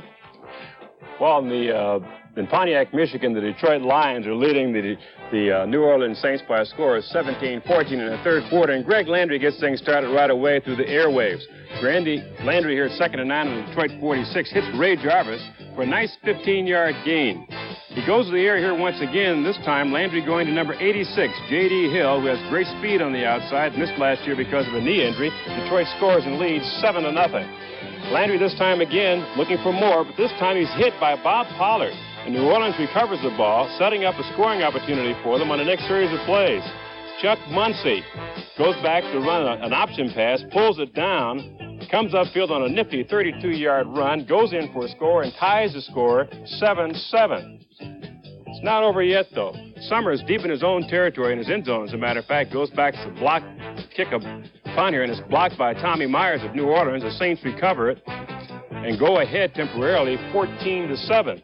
Landry comes back here again looking for one of his favorite receivers, Charlie Sanders, hits him for a score. And with this catch, Charlie Sanders became the all-time pass receiving leader for the Detroit Lions. And Detroit was ahead 17-14. They just scored, and they are now ahead 23-14 in the third quarter. Irv, Chicago and St. Louis, we've got a couple of pass plays coming up out of that game, and the second one is the play of the day so far. The first one you're going to watch James Hart go to Harris right here. Harris, number 84.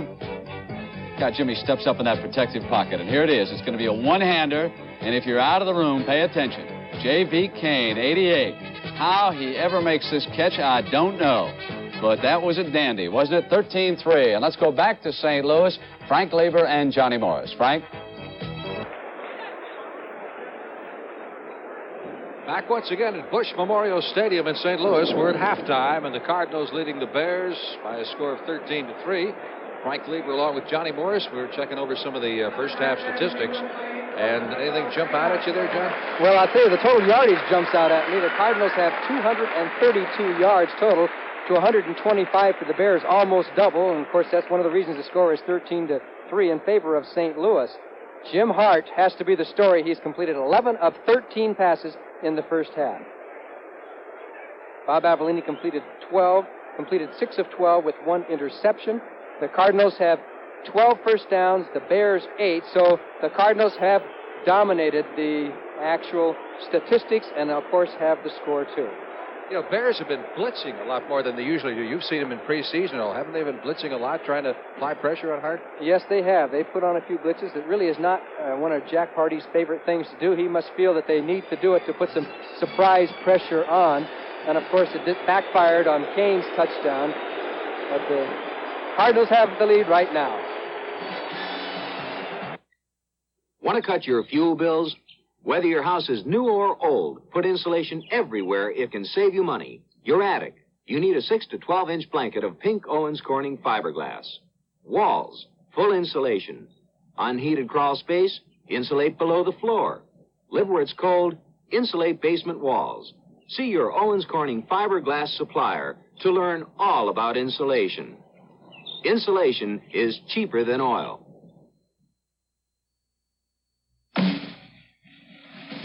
Ever get the feeling that you wanted to cut out?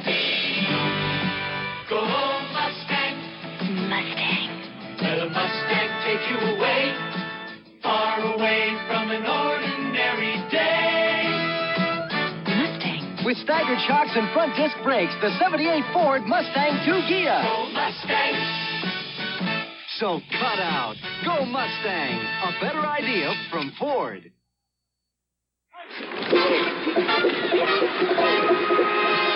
This is my team, the Chicago Bears. Hello, I'm Johnny Musso, and I'd like to show you Chicago. Carl Sandburg, the poet, calls Chicago the city of big shoulders. That's because it carries so much of the trade and commerce of this country. It's where trucks and trains and ships pass through on their way to all of America. It's tall buildings on the lakefront, Old Town, Rush Street, and the Magnificent Mile. And it's people, good-natured, hard-working people. People who work in our United Way. For the Boys Clubs, YMCA, Travelers Aid, and many other agencies funded by our United Way. They take pride in the Bears, in our town, in our United Way. You see, Chicago has more than big shoulders. It has a big heart. On behalf of all our volunteers, we'd like to say, thanks to you, it works. For all of us, the United Way. The preceding announcement was brought to you as a public service by the National Football League. There's Jim Hart, who had just a spectacular first half, 11 out of 13 for 162 yards, set a club record. He's got a string of 10 straight pass completions working. Here's the team statistics for you. Here are some of the figures that we talked about a few moments ago. The big one, of course, 232 yards to 125 total yards for the Chicago Bears, and Jim Hart's 11 of 13. You can't do much better than that. I don't know what the percentage is, but it's got to be around 90%.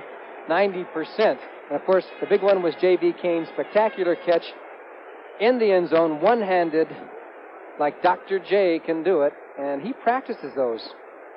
How do you Frank, practice those? He actually gets out before practice and has a quarterback throw, and he practices catching with one hand. I used to do that. Most receivers do it. You practice so that sometimes you're called on to reach out with one hand. And if you practice that, someday it may pay off, and it did pay off for J.V. Kane. As you look at Jack Pardee now, Jim Bakken getting ready to kick off. Evans is the deep man for the Chicago Bears as we're about to start the second half. Cardinals leading by a score of 13-3. Kickoff coming down a little bit short. Evans on the run at the 15, 20, 25. Boy, we got 4 flags down on the field. Well, I think we've got a clip by 25 Art Best of the Bears. That apparently was so flagrant that everybody in the stand saw it, because you could just hear the crowd react to the clip, and of course the flags flew instantly. So that will set the Bears back with poor field position as they start their first drive of the second half. Clouding up a little bit now here in St. Louis. They said we're going to have sunshine today, but we haven't seen much of it. Here's Jim Tenney, the referee. Personal foul. Clipping. Number 25. Half the distance to the goal line. First down. Now, if you watch at the bottom of your screen, you're going to pick up this clip. It was a rather obvious one. This is the kind that coaches get mad about. Here he comes right from behind and just throws a block on Smith, and that's a no-no. You learned that back in elementary school, huh, Frank? Right, and as you're wide open, an open field there. Here's Payton, bouncing off tacklers, flag down, and Payton does not get back to the line of scrimmage. He's dropped at the 9-yard line. Bob Bell, number 79, making the stop for the Cardinals. Got to respect this Cardinal defense. Keep in mind they gave up just 7 points against Denver. Now have just given up 3 against the Bears in a half a play. They have been much maligned in the past. A lot of nice gang tackling on that. There's always 4 or 5 Cardinals around the ball carrier. Illegal use of hands is the preliminary indication we get against the Bears. Now the Cardinals going to talk this over because there was a loss in the play, and they might just elect to decline it and take the down instead. Peyton gave us a little Terry Metcalf type of moves on that last play. You ever play Steal a Bacon when you were a kid? Steal a Bacon? Steal a Bacon. I'd love to see Peyton against Terry Metcalf and Steal a Bacon. That's where you go try and steal a tin pin from the other guy? Somehow that eluded me when I was a child. I was too busy probably eating the bacon is what I was. Second down, 13. That's the case. The Cardinals decline. Cardinals come up with another big defensive play, that time by Ron Jankowski, number 78, who caves in on Roland Harper.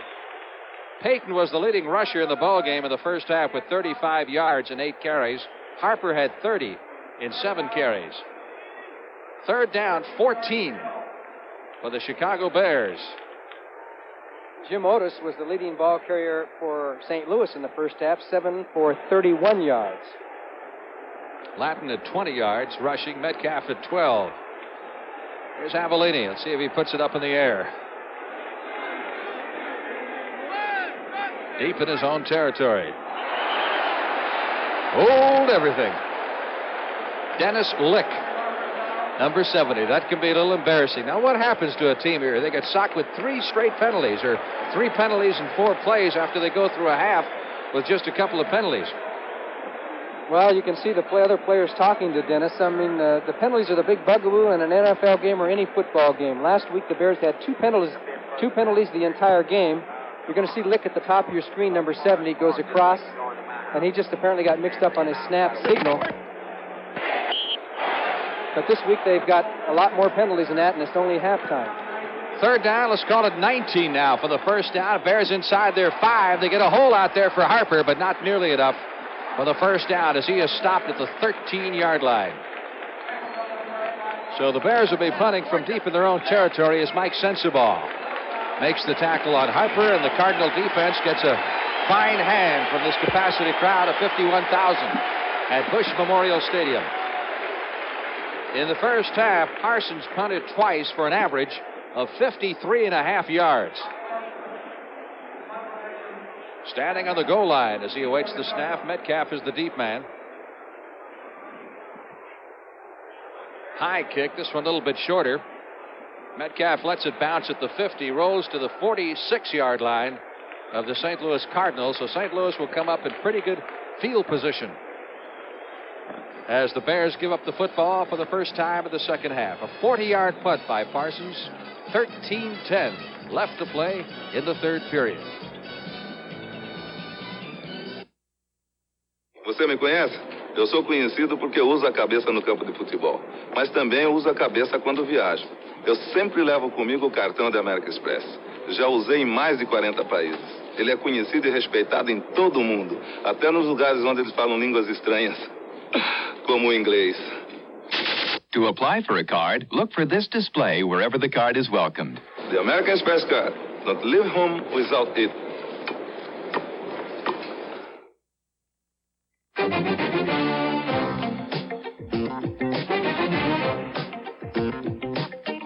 We put Mobil 1 into this car and drove it 15,000 miles without an oil change. We then tested the oil and found that used Mobil 1 still protected the engine as well as new ordinary motor oil. Mobil 1, the oil that saves you gas, saves you oil changes. The Big Red Cheerleader is supplying a little color. You don't think Dallas has an exclusive on that, do you, John? No, and in looking at their performance, I'd say that they're just as good as those Dallas girls. Good moves. Yes, good on the draw play. All right, let's get back to the action here. First down, Cardinals' first possession of the second half. They have the ball at their 46-yard line. Their quarterback, Jim Hart, working on a club record-setting string of 10 straight completions. He's got Latin and Otis in the backfield. That's the way he started. And Latin on the wrong side. Got that straightened out in a big hurry. Well, there's number 11. Mel Gray fielding this one at the Bear 47-yard line. That's a pickup of close to 7 yards. It'll be second down 3. Gray in the first half caught 3, so that's his 4th pass reception of the afternoon. He and Kane have each caught 4. They're the leading receivers in the game. They get 4 yards needed for the first down. Second down and 4, actually, as they place the ball at the 48-yard line.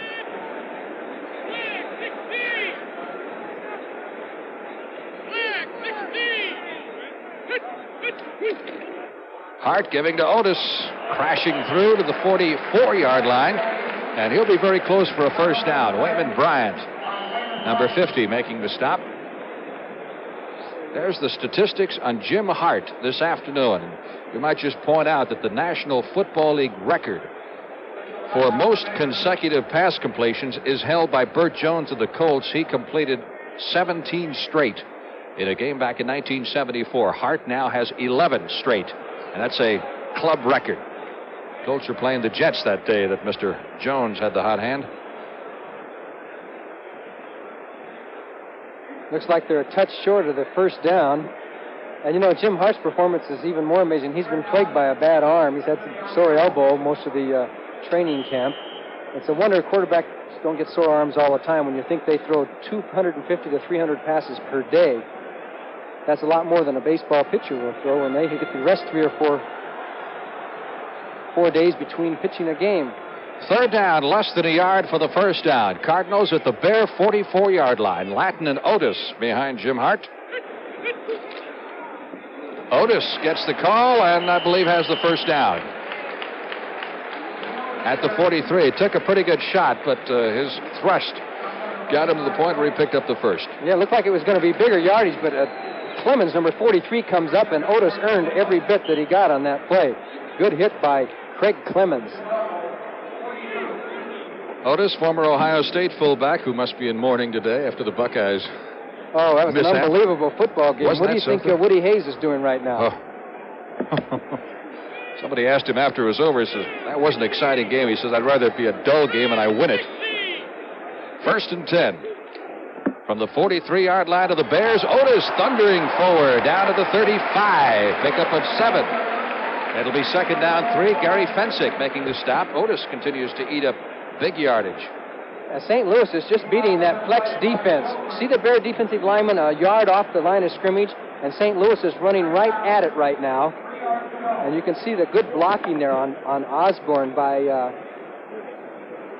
can't quite pick him out there, but excellent blocking. But they're beating that flex defense.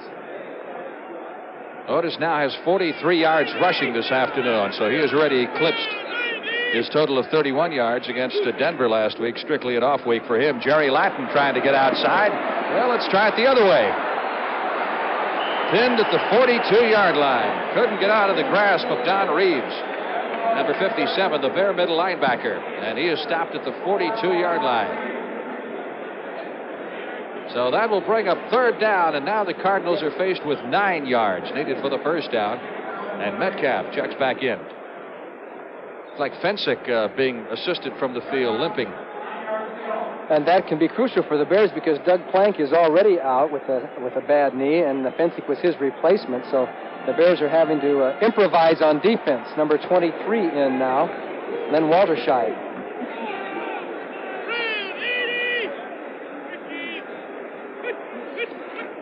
All right, here's Hart working on a string of 11 in a row. Sideline throw, Gray at the 30-yard line, down to the 25. They say he stepped out of bounds at the 28. So that is 13 yards and a first down for the St. Louis Cardinals. And Mr. Hart has passed completion number 12 in a row.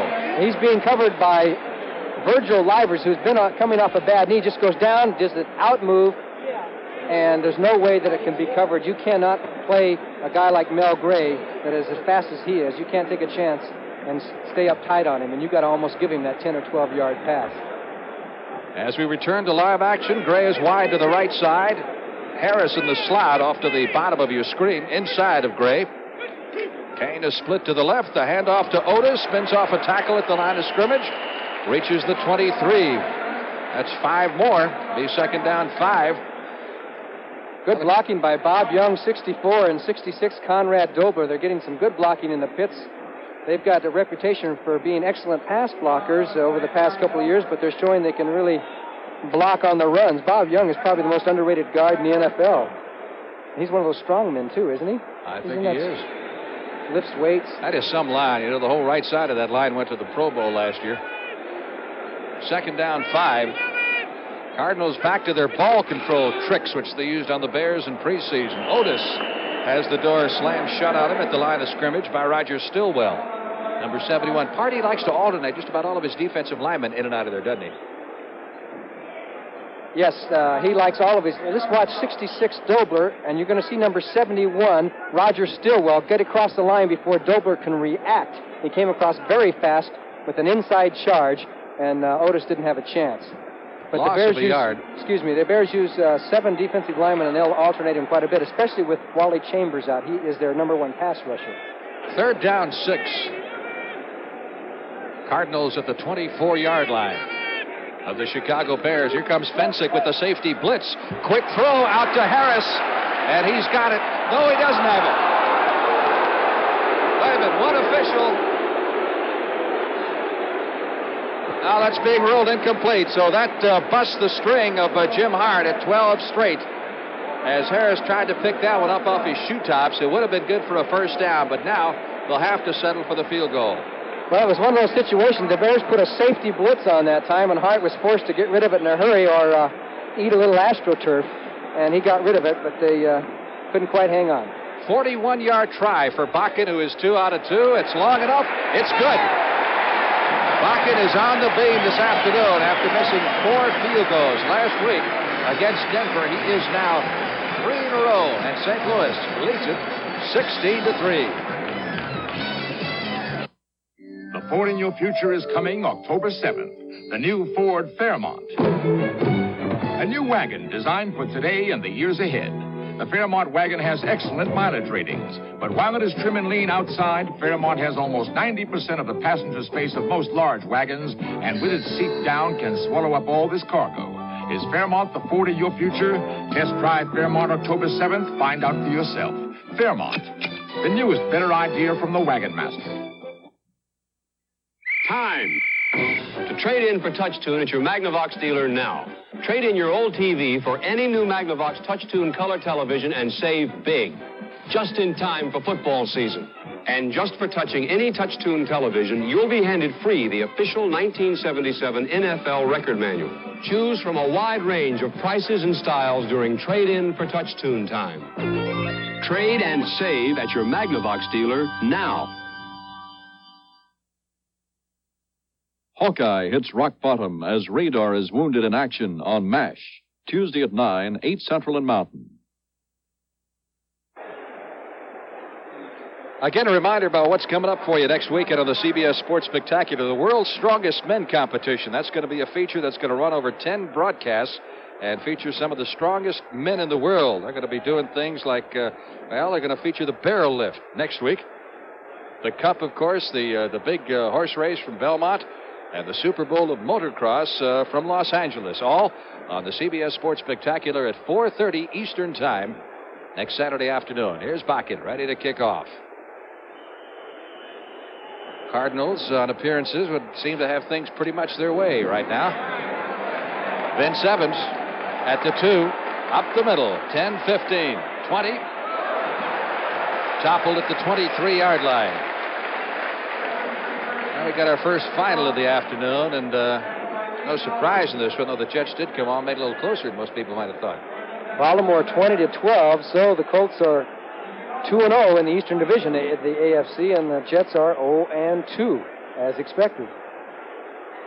Bears have their hands on the football for only the second time now in the second half, with 7:54 left in the third period, as the Cardinals have gone to ball control and have moved out to a 16-3 lead. So Avellini's going to have to open it up here. He needs to get some points on the board to get back in the game. Here's the Bear quarterback throwing to Latta, who's wide open at the 40, and Greg Latta has a first down at the Bear 43-yard line. Good call that time. Mike Sensabaugh, number 20, making the catch. They sent the two wide receivers down. You see Latta at the bottom of your screen as he goes down and then cuts across the field behind the wide receivers. And finally, Sensabaugh, number 20, has to drag him down, and that's a mismatch as far as weight is concerned. We got a little help there from Roger Worley, but Latta's one of the bigger tight ends, and he also is a deep threat for a tight end. But this will be a real test for the Bears because they've relied mostly on running the past couple of years. First and 10 from their 43, and Avellini has opened it up. That was intended for James Scott. Defended against by Perry Smith.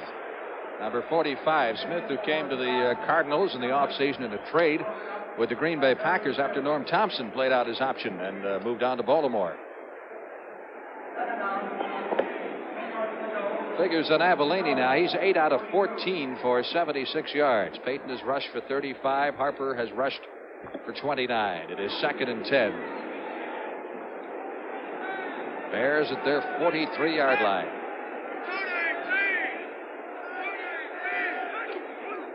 Avellini, third straight pass.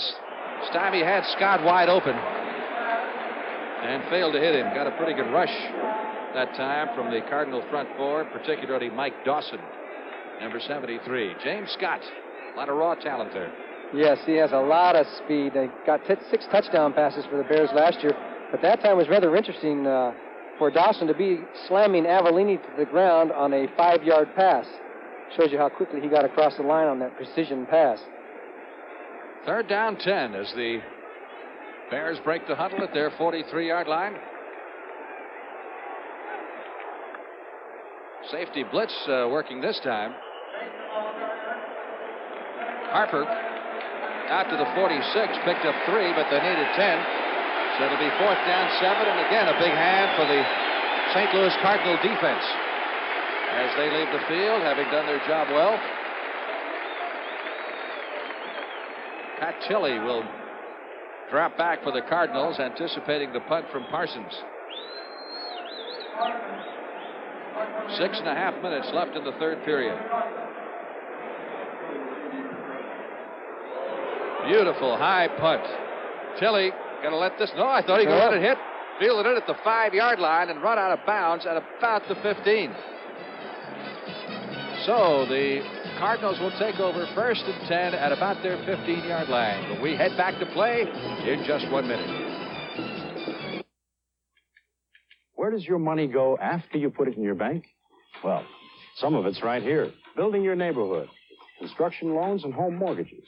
But also with municipal bonding, money for your public parks, and money for your schools. Today, America's banks have over $80 billion invested in communities like yours. So if you believe in your community, there's no better place to put your money than your bank. America's bankers, helping you change things for the better. To get ahead these days, you got to keep on your toes. So I've got something to keep my competition flat-footed. Sunoco's penny pinching pump. It has 190. The gas is made to sell below my regular, and 220, the gas that sells below my premium. So if your car runs on regular or premium, my pump can save you money on quality gas. Listen, if I don't want you to go right by me, I got to do right by you. Sunoco's penny pinching pump can fill up your tank for less. That's my way of being very friendly. Cardinal cheerleaders doing their number during the course of the timeout here. We've got 6 minutes, 20 seconds left to play in the third period of this game. And the Cardinals are beginning to come on strong. Of course, I think even the most optimistic Bear fan has to figure they'd be at a disadvantage without Chambers and Plank coming into this game and knowing that the Cardinals lost that game last week, and the Cardinals have Washington and Dallas ahead of them in the next 2 weeks. This is more of a must game for the Cardinals than it is the Bears, definitely. Getting a little dark here in St. Louis, like we might have some rain before it's all over. Oh, nice hole. Out to the 25-yard line. That's going to be good for 9 yards as the Cardinals' offensive line really moving them out now. Boy, it was there.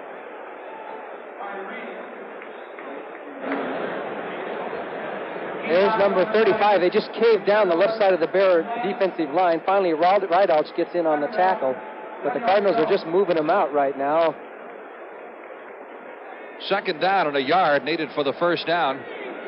Cardinals at their 25-yard line got Mel Gray wide to the left side. Harris in the slot inside of him. And markers go down as the handoff goes to Otis. Parsons has done an excellent job punting for the Bears this afternoon. He's punted 3 times for an average of 51 yards. And Hart is a little bit hot after that penalty against St. Louis. Let's get the call here from Jim Tunney. False start. Offense, number 60. Second down. Well, they put it on Roger Finney, the Cardinal tackle. So instead of 2nd and 1, it is now 2nd down 6. And the Cardinals are back at their 20.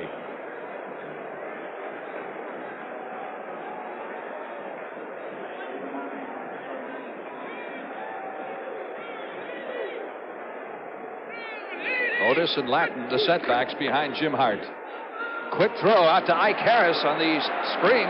Harris across the 25 to the 26-yard line. I think he's got the first down. Nice little bit of running by Ike Harris, number 84. This really was a quick screen, kind of a quick pass out, and the screen watched the lineman charging out there to get in front of Harris, and they get a couple of good blocks there, and then nice moves, and finally Jerry Myers comes on to make the tackle, but not before the Cardinals had another first down. They're building up the first downs and the yardage. No matter what happens, they're going to win the statistics in this game as the lights go on. It was getting a little bit dark here. First and 10 now for St. Louis at their 27-yard line. That's Latin. Latin at the 35. Penalty markers down all over the place as he cut back inside to the 38. Picked up some 9 yards in the play, but we got a penalty on it. Let's see if we can pick it up as we replay it. Interesting. Watch 72. Deerdorf and Buffon playing off of one another, 55 and 72. Finally, Buffon gets sandwiched in between 2 blockers, and they're able to get the big yardage for Mr. Latin, but there is a penalty. Penalty is going to go against the Cardinals, so it'll be wiped out. Okay, here goes Latin, number 32, as he watches to see what happens with Deerdorf and Buffon. Finally, he gets the signal to cut upfield, and gets the yardage before Gary Fensick finally brings him down. But he waited for the block, waited for him to push Buffon out far enough, and then cut upfield. Nice running by Latin, but it's all for naught. But it looks good in the films anyway. The illegal use of the hands. Number 66, offense, 15 yards. 6-6. That is Mr. Conrad Dobler himself. Here's a man who's almost had the afternoon off. Terry Joyce, the Cardinal punter. He has not kicked all day. That'll tell you something about this football game. That ball has been moving up and down the field. That's what's been happening. And the Cardinals have been doing most of the moving.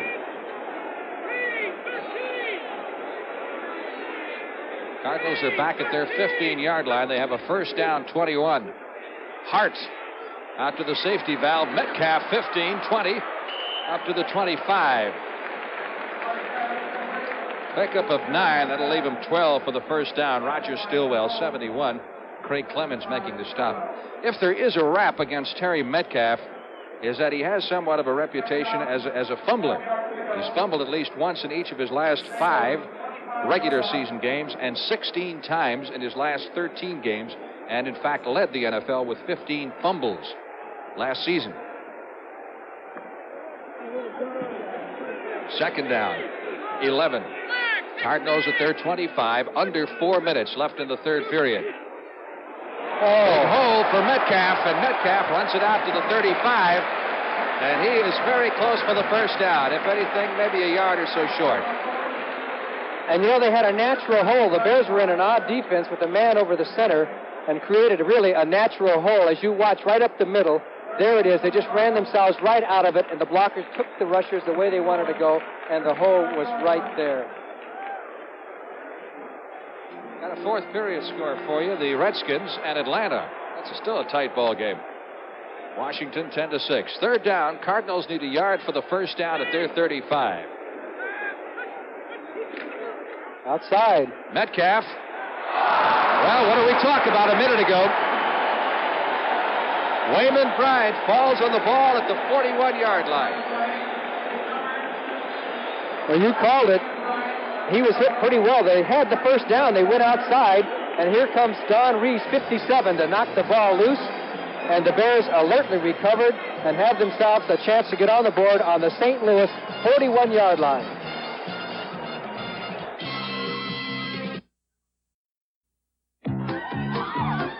All across our land, people know our brand. You can trust AC. Thanks, AC. Spark Plugs by AC. We'll help you smile throughout the miles. You can trust AC. Thanks, AC. Spark Plugs by AC. So when you want to go, we're the name to know. You can trust AC. Thanks, AC. Spark Plugs by AC. Firing spark plugs by AC. And the doubleheader game, the Cardinals and the Washington Redskins. And that is annually one of the highlights of the year. All coming your way next Sunday afternoon on CBS. Another big doubleheader. And I really think we talked about a poignant point, and that was the fact that if the Cardinals happened to lose this game being 0-2 and then facing Washington and Dallas in order, and there's only 14 games in a regular season, you can be out of it in a big hurry. They have to win this game. I don't know, would you say here the Bears have to score on this particular drive? It sure make it interesting if they did. Yes, they do. They have the ball, 1st and 10 on the Cardinal 41 following the turnover. And Avellini going to throw it. He has his man. He's got Scott for the first down. At least he had the first down, and he started to curl back. I think he still got it up. Pickup of 11 yards on the play and a first down at the 29-yard line.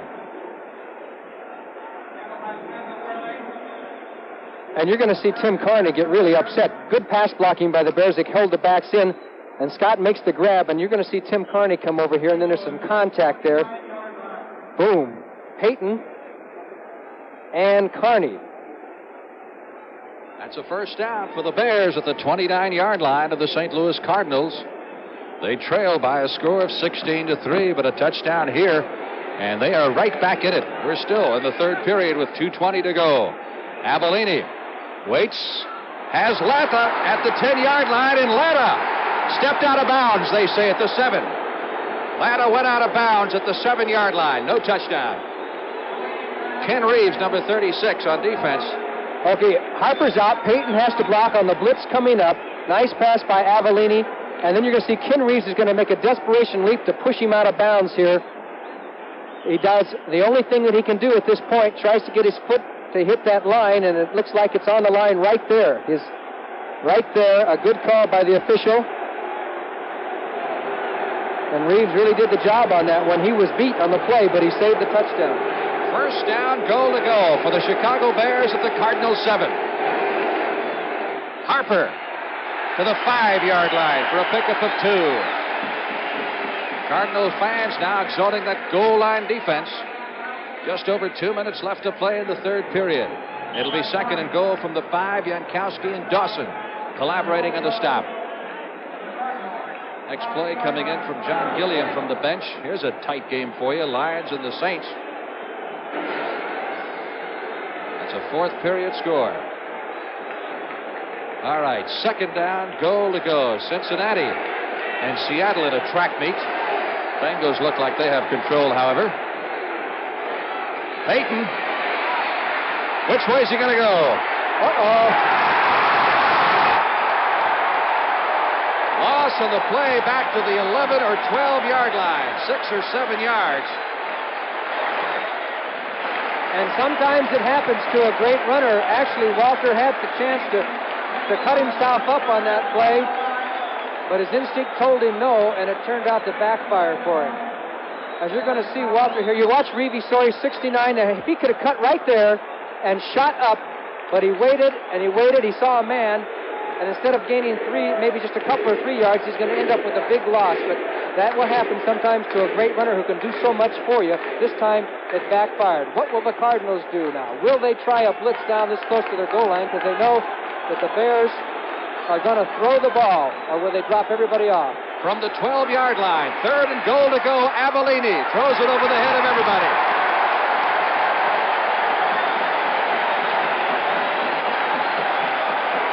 The Bears are sending the field goal unit on. The Cardinals did not blitz. They sent their regular rush, dropped everybody off. Greg Latta had 5 guys around him. Avellini may have hurried that a little bit. Figured he might have a little more time.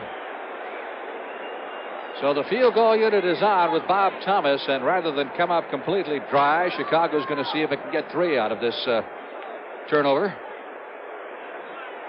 55 seconds left to go in the 3rd period. Ball will be placed down at the 20, so this will be a 30-yard field goal attempt. It's good.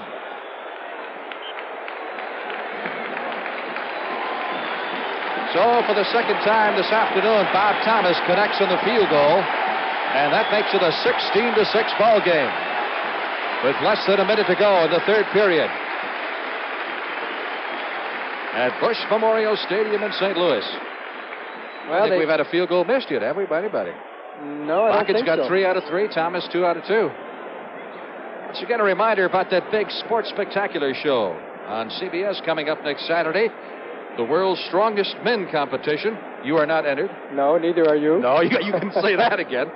But I don't know how much names mean to you in this area. People like Mike Dayton, Lou Ferrino, who appeared in Pumping Iron, George Friend. Bob Young of the St. Louis Cardinals. Yeah, Ken Patera. Lots of folks. And then, of course, the big horse race. Don't forget about that from Belmont. That's the 5th running of the Cup. And don't forget motocross. That's a big sport in Europe and getting bigger and bigger in the United States. You ever tried it? No, but I've seen it, and they do some amazing things when they take a stadium like the LA Coliseum and make it over into a motocross field. It's absolutely fantastic. You can watch it all on the CBS Sports Spectacular next Saturday afternoon at 4:30 Eastern Time. Metcalf fielding Thomas, kickoff at the 5, back to the 20, up to the 28, and we got a marker thrown across the field. Penalty marker down. And one of the Bears getting up rather slowly. Johnny Musso. 23 yards on the kickoff return. The walk-off will go against St. Louis.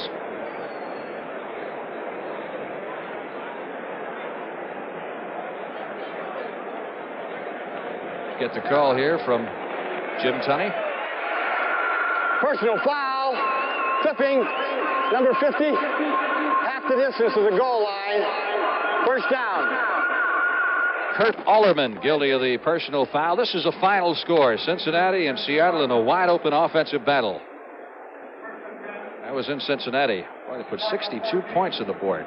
And last week it was all defense. We had 5 shutouts in the league last week. It's an amazing figure. Half the distance to the goal moves it back to the 13. That's where the Cardinals start this drive. Otis trying to get outside. Lost the ball after he was bumped out of bounds at the line of scrimmage. Good defense by Doug Buffone. And Otis was shaken up. You said it, Frank. You get the credit. It was Doug Buffone. Did very well. Playing off Jerry Latin. Forced the play wide and cut the gain down to substantially zip. They didn't get much out of that, did they? No. Got back to about the line of scrimmage, and that was it. So Otis being attended to. He's off the field, and Terry Metcalf has come in to replace him. Cardinals lost to Denver last week. That was their first opening loss since 1971. The Bears have 5 defensive backs in now and 2 linebackers. Second down. Still 10 needed for the first down. Metcalf trying to get outside, swings it back upfield across the 20, about the 22-yard line.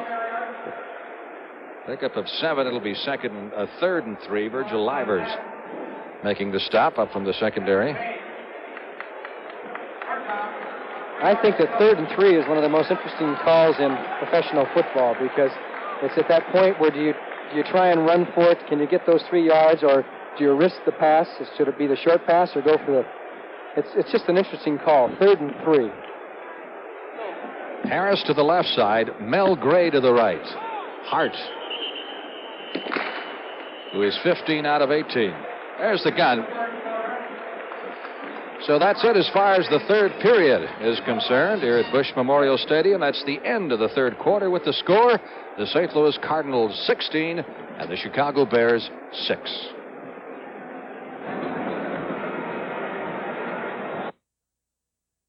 Lenny loses his cool when his apartment catches fire in the riotous premiere of Busting Loose, Wednesday night on CBS.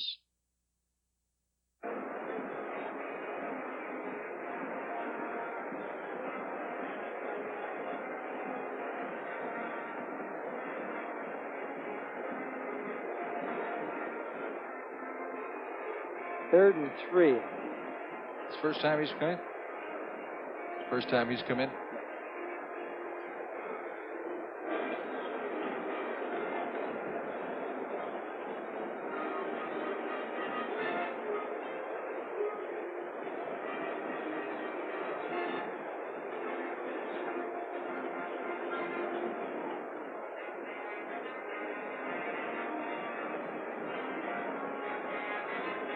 The scene, Bush Memorial Stadium in the shadow of St. Louis' famous Gateway Arch.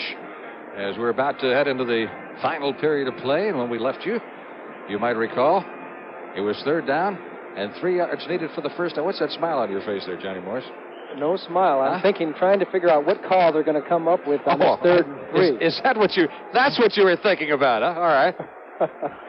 Well, you're a better man than I, if that's what you were thinking about.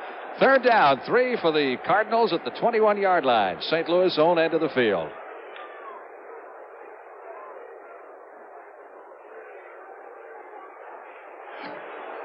Jim Hart. Receiver fell down. Mel Gray was the intended receiver, and he lost his footing, so he never had a chance to get to it. And Terry Joyce is going to get some work for the first time this afternoon, the Cardinal punter. And the Bears came with everybody but the kitchen sink on that one. They blitzed Buffon and Bryant. Everybody came up the middle. The Cardinals picked it up, but still could not complete the pass.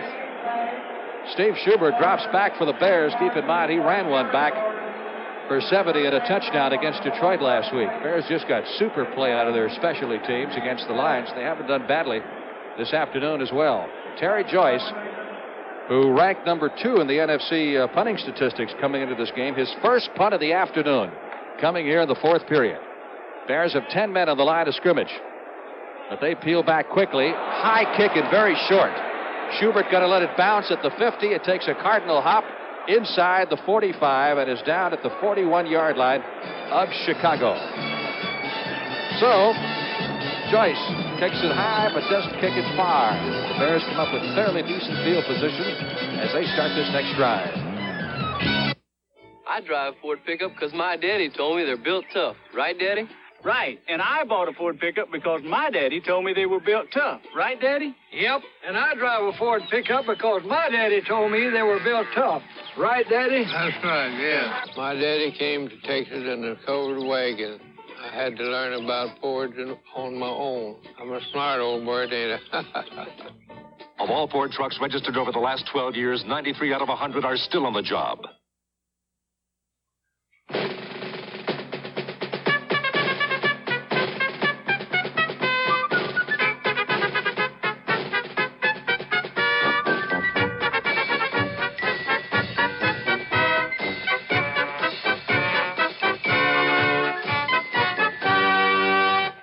Now try and forget the 10th largest life insurance company in America, Lincoln National Life.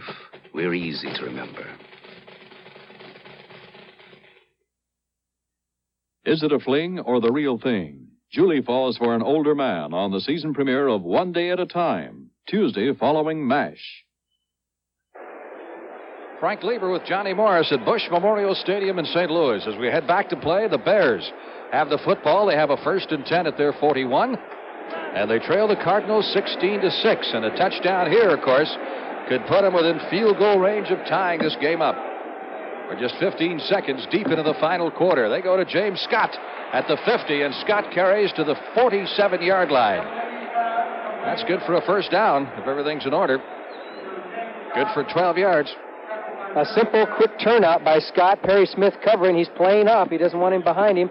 He goes down about 6 yards, turns, and the ball is there.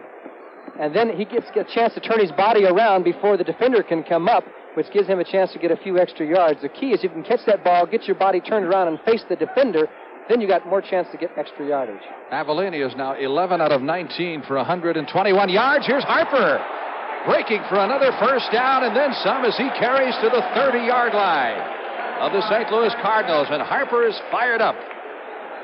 And have you noticed the de-emphasis on Peyton the last quarter or so? Beautiful hole. Peyton was strictly a decoy, as Harper just carried it up, got the big yardage, but Peyton has not been used that much. I don't know if he's been hurt or they're going to go with him more as a decoy, but he has not been used that much.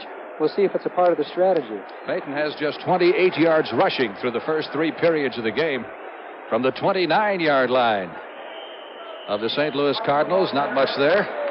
A little wrestling match going on there. Dennis Lickenbaugh, number 70, along with Bob Bell. Now the play's being brought in by number 85, Steve Schubert, and it takes him a while to give the play to Avellini. And then by the time he calls the play, 4 or 5 seconds. Here's a little wrestling match. Here's 2 minutes should be in the World Strongman competition. Absolutely. Down goes Lick. He lost that one. Second down 8 for the Bears at the 27-yard line of the Cardinals. And we get flags prior to the snap. It'll go against the Bears, I'm sure. That's a tough time for a penalty. It looked like Greg Latta, the tight end, jumped. And that will cost the Bears 5 instead of 2nd and 8. They're going to look at 2nd and 13. Bob Avellini, who has a record of 10 wins and 9 losses since becoming the Bears' regular quarterback in 1975. They were 4 and 15 before he took over.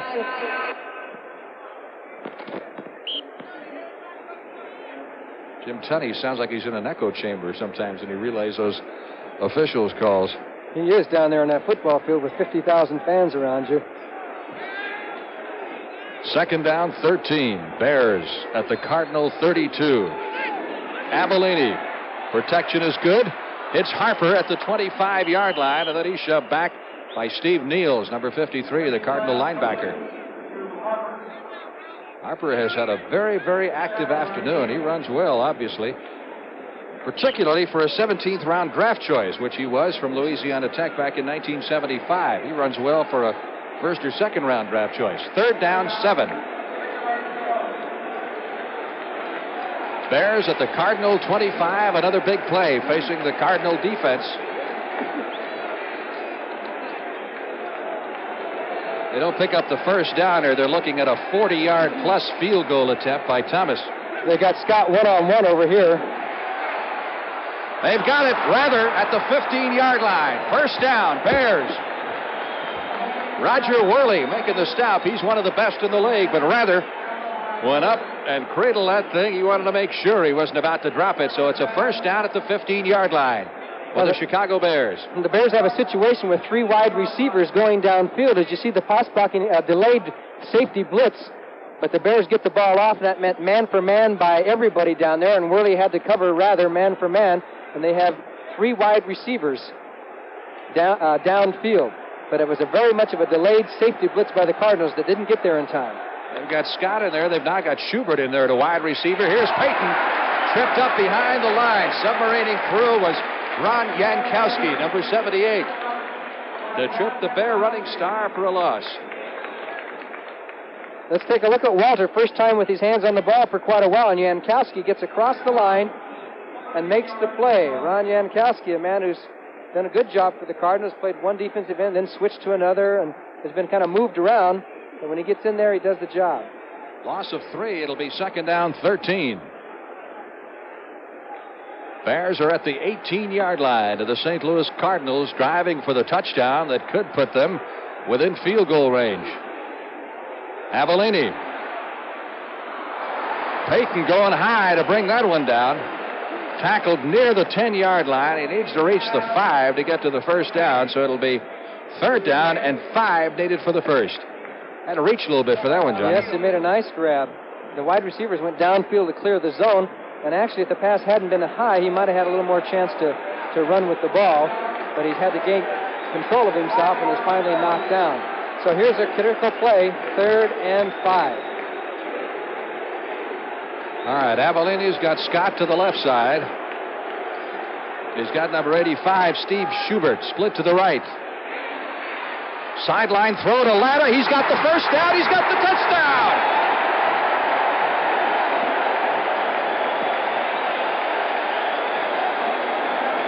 Spike that time, courtesy of Reeve Sori. Yes, the Bear linemen get to spike it, not the receivers. I thought this was going to be intercepted for a second. Watch the play. As Avellini goes back, you'll see the linebacker coming over, number 53 and number 45, Reeves. Not Reeves, Perry Smith, I should say. And the ball was thrown on a line, but Smith just couldn't get there in time, and Latta stayed inbounds, then hands off to his lineman who gets to spike the ball. That's the receivers and the running backs' way of saying thank you to the lineman for blocking. Extra point by Bob Thomas is good, and we've got ourselves a football game. 10 minutes, 4 seconds left to play, and the Cardinals lead the Bears by 3. Inside this new Firestone radial tire is an improved steel cord with 5 million miles of developmental testing. Where once we used 5 strands, we now use 10 strands of steel. 7 around 2, wrapped by 1. A cord construction so important, Firestone named the tire for it. 7, 2, 1. The new steel-belted radial 721. Now, from Firestone. The Quintrix 2-color picture tube from Panasonic brings you a very lifelike picture. Because Quintrix 2 is our inline picture tube with an extra pre-focus lens that concentrates and focuses the electron beam to bring you Panasonic's sharpest picture ever. So lifelike, you may even feel you're part of the picture. Quintrix 2, one more reason Panasonic is just slightly ahead of our time. Back once again at Bush Memorial Stadium where things are going to get interesting now. That drive by the Bears, 59 yards. It took them 8 plays to get in. And keep in mind, the touchdown came on a big 3rd down and 5 play. They not only got the first down, but the touchdown as well. And if I were the Bears, I certainly wouldn't kick it to Terry Metcalf. They would be better off to kick some kind of a squib or to one side or the other because they now have a ball game. It's not a new ball game, but it's close. Metcalf's the kind of play that could really burn him, so they are going to kick to him, though. No? Yes. Yes. Metcalf at the 5, stepping in front of Nelson at the 20, 25, and across the 35 to the 36-yard line. Let's quickly check some other scores for you. We haven't done that for a while. This is final. Washington beat Atlanta 10-6, and the Redskins are 1-1 in the season. Detroit now 1-1, handing the Saints their second straight loss. Third period score. Dallas really pouring it on against the Giants, 34-14. They were up at one point, I think, 28-0. That's also a third quarter score. Packers and the Oilers. And another third quarter score. San Diego leading Kansas City. Our score 16-13. The Cardinals leading by 3. They have the ball at a first down at their 36-yard line. Still a lot of time left. Hart dialing his big tight end, J.V. Kane. Now, number 88 is getting very prominent in this game on both sides. Both of the tight ends. Latta, number 88 for Chicago, and in this case, Kane. And I'll tell you, it's a great thing to see a team, the way things have been going here. Hart, just a precision pass. He does the quick post, and it's in there. But a lot of teams would have tried to run the ball, run out of first down and eat the clock down. The Cardinals first down, boom, went after the pass. Hart is 16 out of 20 for 197 yards. First down from the Bear 46-yard line. They go with the rush up the middle with the big guy, Otis. Carries to the 42. Pickup of 3, perhaps 4 yards in the play. Craig Clemens, number 43, making the stop. Let's call it second down 6. 8 minutes, 55 seconds left to play in the game.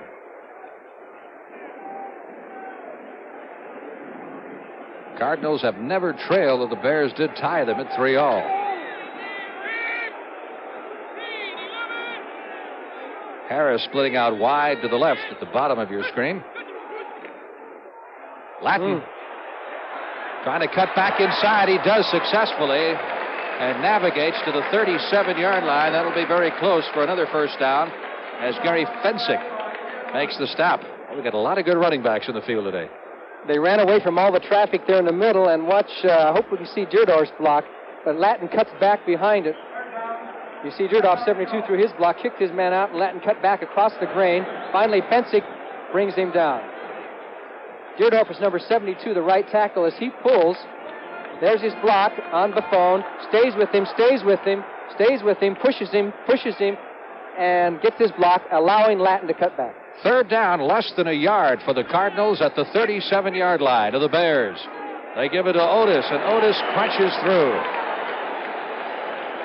Looked like his forward progress was enough to net him the first down at the 36. Let's see if it's even close enough for measurement. He made it, I believe. Jim Tunney apparently wants to check. So he's going to ask the change to come in for the first time. Look at these passing stats on Jim Hart. And in that string, 12 consecutive completions, a new Cardinal team record. First down. You know, it was something like 8 years ago, next Wednesday. The Cardinals beat the Bears, and a young rookie quarterback by the name of Jim Hart came off the bench, was 3 for 3 in a St. Louis scoring drive. He took over from Charlie Johnson shortly thereafter and has been the Cardinal quarterback ever since. First and 10 from the 36-yard line of the Chicago Bears. Cardinals leading by 3. Bears defense trying to shut them down. Otis. Wayman Bryant, number 50. Bryant started his Bear career as a middle linebacker, but apparently they thought he'd be a lot more effective on the outside. Bryant stayed at home very well that time because Otis had the right idea. It was jammed up and he was going to cut back across. He could have gotten some big yardage if number 50, Wayman Bryant, hadn't held his ground there and picked him up coming back. Got a yard, second down 9 from the 35. 6 minutes, 55 seconds left to play in the game. Cardinals 16, Bears 13. Hart. Intercepted. And the Bears stop that drive with another big turnover, and that makes things even more interesting. Number 48 for the Chicago Bears is Allen Ellis. And he comes up with a big play, as did Bryant a little while ago when he recovered that fumble. This time, not enough zing on the ball. There's pressure by Osborne, is almost there, and Hart has to throw off balance. Not enough zip on the ball. Ellis smelled it coming, got the interception. The Bears have a chance to take the lead.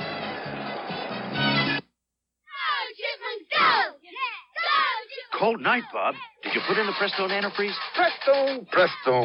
Who needs Prestone? Prestone. You need Prestone. If your antifreeze is worn out or you don't have enough, you could be in trouble. So put in a fresh fill of Prestone, too, to prevent corrosion and freeze-ups. Prestone! We need Prestone! Prestone. You need Prestone. Europe's most successful new car in history comes to America. Introducing Fiesta, now imported from Germany by Ford. Fiesta, 0 to 50 in an average of 8.8 seconds. Road gripping Michelin radial tires. The traction of front-wheel drive and excellent gasoline economy. Fiesta, Europe's most successful new car in history. Test drive one at your authorized Ford dealer now. Young man who had 6 interceptions last year and didn't allow but 1 touchdown pass all season long. Allen Ellis with the big interception. Looks like he may have hurt his hand. Getting taped up a little bit. Allen is really one of the unsung heroes of the Chicago Bears. Some teams know, though, because they don't even throw on him most of the time. The Cardinals have tested him a few times, but he came up with a big one for Chicago on that one. Well, the young Bears are making it interesting. They're moving from their own 25. Here's Avellini. Throwing on the run, and he had a man wide open if he could have got it to James Scott at the 40-yard line. The busted play, but Avellini running to his left for a right-handed guy. That's just a wee bit tough. Put much on it. Yes, can't get any zip on it. Running left, throwing right. It's very difficult.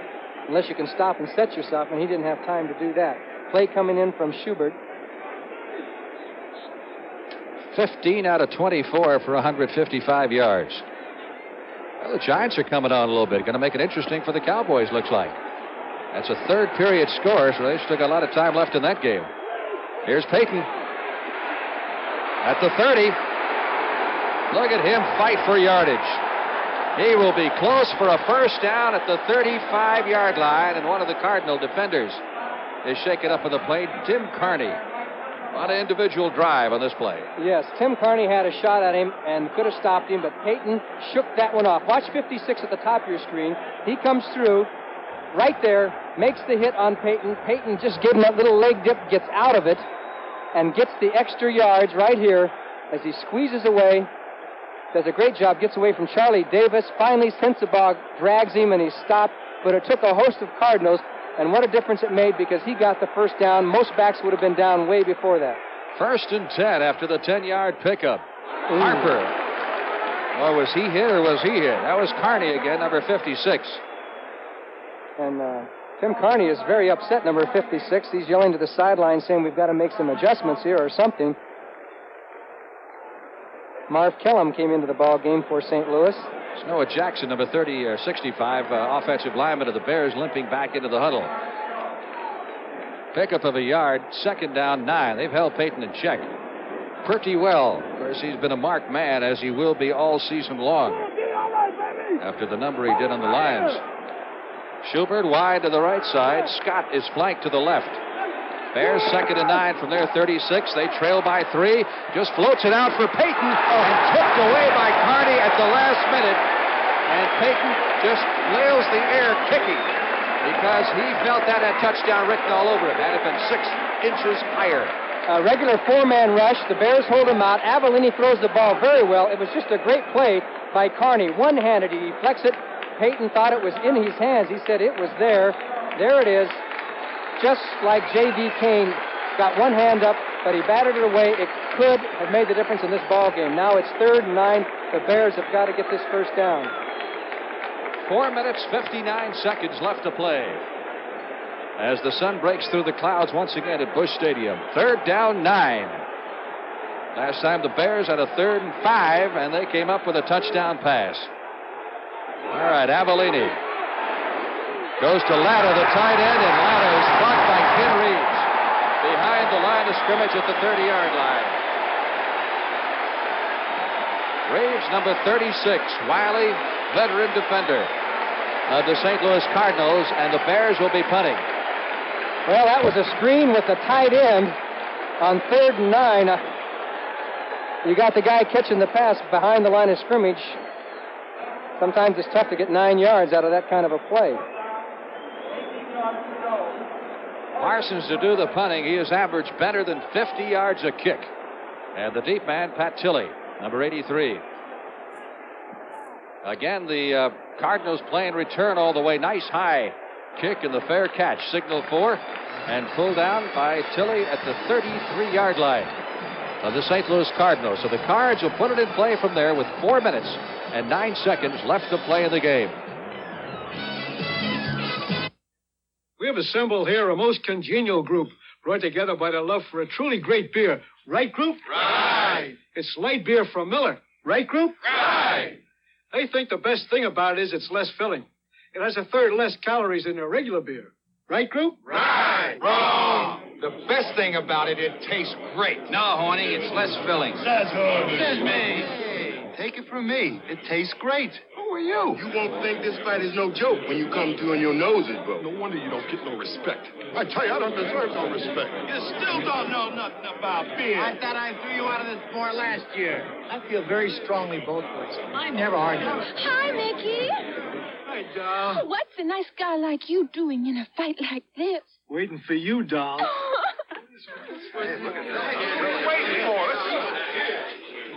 I still don't know why they wanted me to do this commercial. Light beer from Miller. Everything you always wanted in a beer and less. Well, there's the brain trust at work. Jack Party of the Bears on the left and Don Coryell of the Cardinals on the right as we wind down last 4 minutes and 9 seconds. You got to give Jack Pardee and the Bears a lot of credit. They were down 16-3 in this game and apparently out of it, and they fought back and still have a chance. We'll see how the Cardinals can control the ball now. 4 minutes. Can they eat up the clock? Cardinals hurt a bit by turnovers here in the second half. An interception of Hart and a fumble by Metcalf. Here's Otis. Coryell may have given him the word, let's stay on the ground, see if we can run that clock down a bit. Don Reeves, number 57 on the stop. Here's one of the best pass rushers in the NFL who hasn't played, John Zook, who's been bothered by a knee here the last few weeks. They had hoped that he might be able to play quite a bit today, but it hasn't worked out that way. Second down, 8. Cardinals at their 35, clock rolling with 3.5 minutes to go. Bears faking the safety blitz. What was that? I don't know. Take me out. The safety blitz is what messed him up. Fensick, number 45, came up, and they smelled the blitz. I think Hart was going to hand off to Otis, and he decided against it because he thought Fensick might be there, 45, when he handed off and caused a fumble. So here comes Fensick, who was blocked out. Well, oh, boy. Third down, 6. Cardinals at their 37-yard line. Cardinals have lost Bob Young, one of their offensive linemen, with a broken hand. It's the word we get from downstairs. Here's Hart on the big third down play, trying to reach Ike Harris, and good defense by the Bears' Virgil Livers. Number 24, who knocked it away. And St. Louis will give it back with 2 minutes and 46 seconds left to play. Well, they only ate up about 19 seconds with that series of downs, so they didn't do a very good job of eating the clock up. The Bears still have plenty of time. Hart is 16 out of 22, 245 yards. I'm sorry, I think I said 19, a minute and 19 seconds they did eat up. Still gives the Bears a lot of time. They trail by 3. Joyce is only his second punt of the afternoon. Bears have 10 men. High snap. But he gets it down all right. Gets the kick away. But again, it is a relatively short kick. Bouncing at the 30-yard line. Takes a Cardinal roll to the 27 of the Bears. And Chicago will put it in play from there. I tell you, the Cardinals have had some problems with snapping because their regular snapper has missed several games because of an injury. So they've been doing some substituting in there. Again, a reminder about that CBS Sports Spectacular special show, the first in the series of World's Strongest Men competition. That'll be upcoming next Saturday, along with the fine horse race from Belmont, the 5th running of the Cup, $250,000 for 3-year-olds and up in the Super Bowl of motocross from the L.A. Coliseum. First and 10, Chicago from its 26-yard line. Avellini fighting the clock now with 2.5 minutes to go. Has Harper at the 29. He lost it. Cardinals recover. I believe it's going to be, let's see, nope. They now rule it an incompleted forward pass. We got a delayed call there from the official. And I think he's ruling it incomplete. Well, that was a questionable call. We'll have to take a look and see. It did appear that he had possession of the ball when Niels hit him, and he really hit him to jar it loose. But we'll take a look here. Incomplete. Oh, he had possession. It's a nice hit by Niels, and the Cardinals recovered, but that's an official's judgment. That just happened to be wrong judgment on this time. And well, you could see he not only caught it, but he tucked it in and turned upfield. He had tucked it in and turned his body to go upfield, and that's how you make the judgment. So that brings a deluge of boos from above as the Bears get a big break. Second down, 10 at their 27-yard line. Scott wide to the right side. Steve Schubert set in the slot inside of him. Avellini under pressure, trying to get it out to Harper. Looked like the same type of play.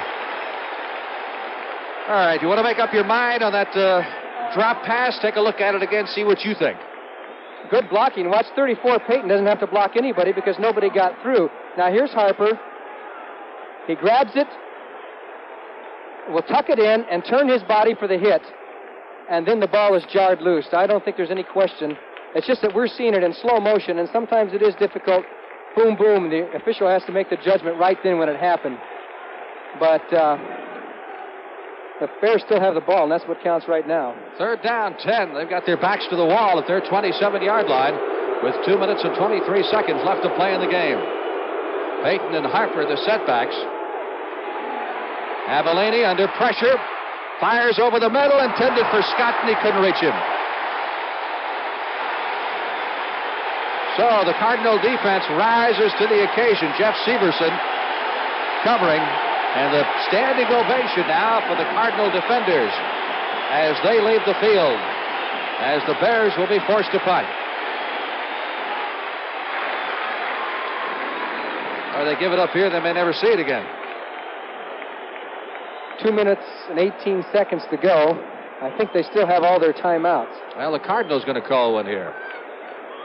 So we are not yet at the official 2-minute warning. There's 2 minutes and 18 seconds left to play. And the Cardinals use the first of their 3 allotted timeouts to stop the clock. This Tim Carney is the guy that impresses me. He is something else, isn't he? He's all over the place. He's a feisty guy.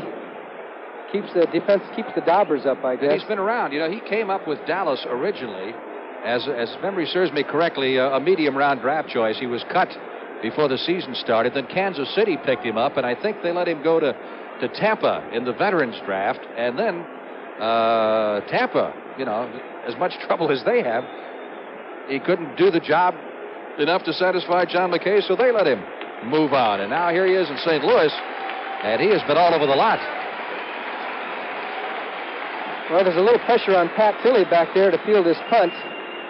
And if there's any question at all, he'll probably fair catch instead of trying to run with the ball, because the St. Louis really wants possession now. But fair catches aren't always that easy either.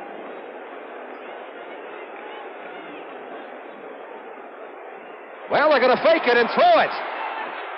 Harper, short of the first down at the 34-yard line. He needed 10. He picked up 7. And the Cardinals will take over. Well, the Bears went for broke on that one. And the pass just was complete, but just not far enough downfield. Here's Bob Parsons, takes the snap, starts on his fake, and throws to Harper. Good, alert defense by the Cardinals. They were all over him. And he had no chance. He had 3 Cardinals there, and he was still 3 yards away from the first down. First down at the 34-yard line of the Bears. Brad Oates made the big tackle. 2 minutes, 12 seconds left to play in the game. Otis wrestled down by Doug Buffone before he gets to the line of scrimmage. That will run the clock down to the 2-minute warning. Otis has picked up 63 yards in 19 carries. All right, the official 2-minute warning going to both benches. There's our score, Cardinals by 3. And we'll be back in St. Louis in just a moment. Come on, old trademark. Time for your walk. Where will you take me? Sure wish you could talk. I know what you'd tell me. How your family began with the same Levi's blue jeans worn by this man. Hey, here comes more Levi's, red, yellow, and blue. Freewheeling kiddos are wearing them, too. And what a surprise. Look who's been window shopping for clothes. Yeah, a gal in her Levi's instinctively knows of your special appeal. Enough of this kissing little registered mark. Time that we meet some guys by the park. Dressed in your newest edition. Sums it up right there. Levi's Sportswear. Hey, trademark. This looks like the place where tomorrows begin. Your family's future. Sure looks like it should. That's right, little trademark. Levi's don't have to be blue. Just have to be good. Frank Lieber with Johnny Morris back at Busch Memorial Stadium. Final 2 minutes of action, which has been a pretty good football game. Hard hitting. Tight.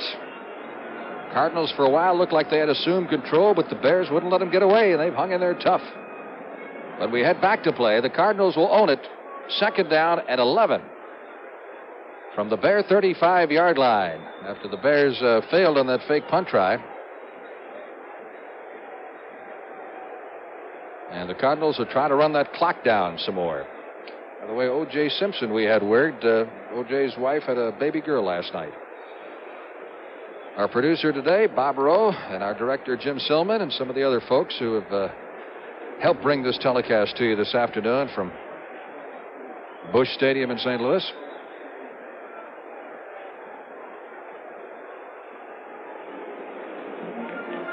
All right, here we go. 2nd and 11.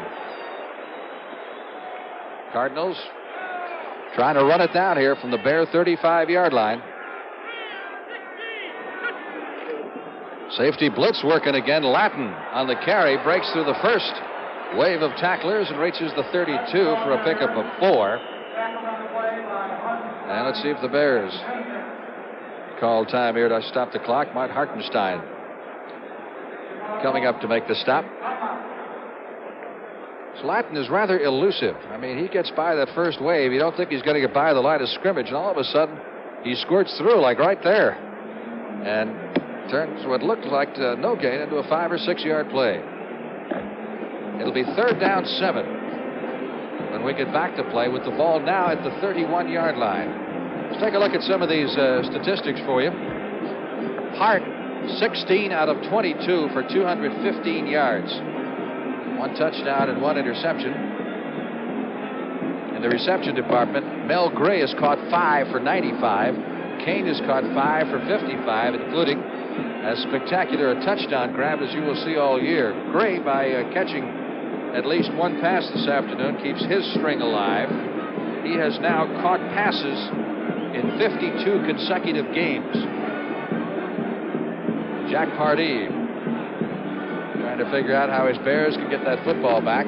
Leading rusher for the Cardinals, Otis, 19 carries for 62 yards. And I guess the big story defensively has been the job the Cardinals have done on Walter Payton. They've held him to 11 carries and 36 yards. Avellini has thrown 29 times. That's in sharp contrast to last week when he had to throw just 9 times. Completed 16 out of 29 for 147 yards. Had 1 interception. Back to play we go with 1:52 remaining. 3rd down 7. Cardinals at the 31 of the Chicago Bears. And Hart's going to put it up. Sideline throw, intercepted. That's Ellis who made the interception at the 28-yard line. Well, that's the one thing, obviously, the Cardinals didn't want to happen. And Ellis comes up with his 2nd interception of the ball game. And there is life for the Chicago Bears yet. With 1:46 to go. Boy, he's got his number, doesn't he, this afternoon? On 3rd down, he puts it up. Sideline throw, and Ellis stepping in front of the intended receiver, who is Ike Harris, and Harris makes the tackle on him. All right, here come the Bears now for what may be their final effort of the afternoon. 1st and 10 from the 28. Avellini, sideline throw to Rather. He may have come down out of bounds. And Rather is hot because he came down out of bounds. The pass is incomplete.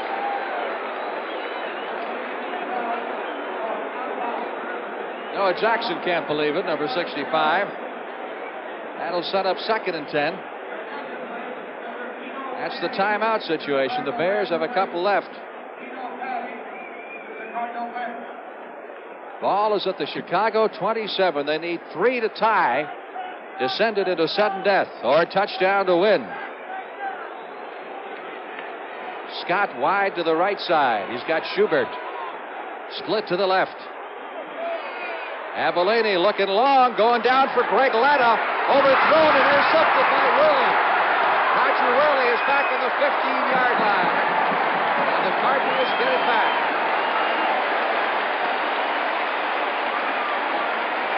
Well, Avellini threw it up for grabs. He was just hoping and praying that somehow Latta could run underneath it, but it was far overthrown. Protection was good. He pumped it once and just let it fly, and Latta pumped it as hard as he could, but it was far over his head, and the all-pro defender of the St. Louis Cardinals, Roger Worley, makes the interception. And the Cardinals will take over at their 15-yard line. Still 1:29 to go.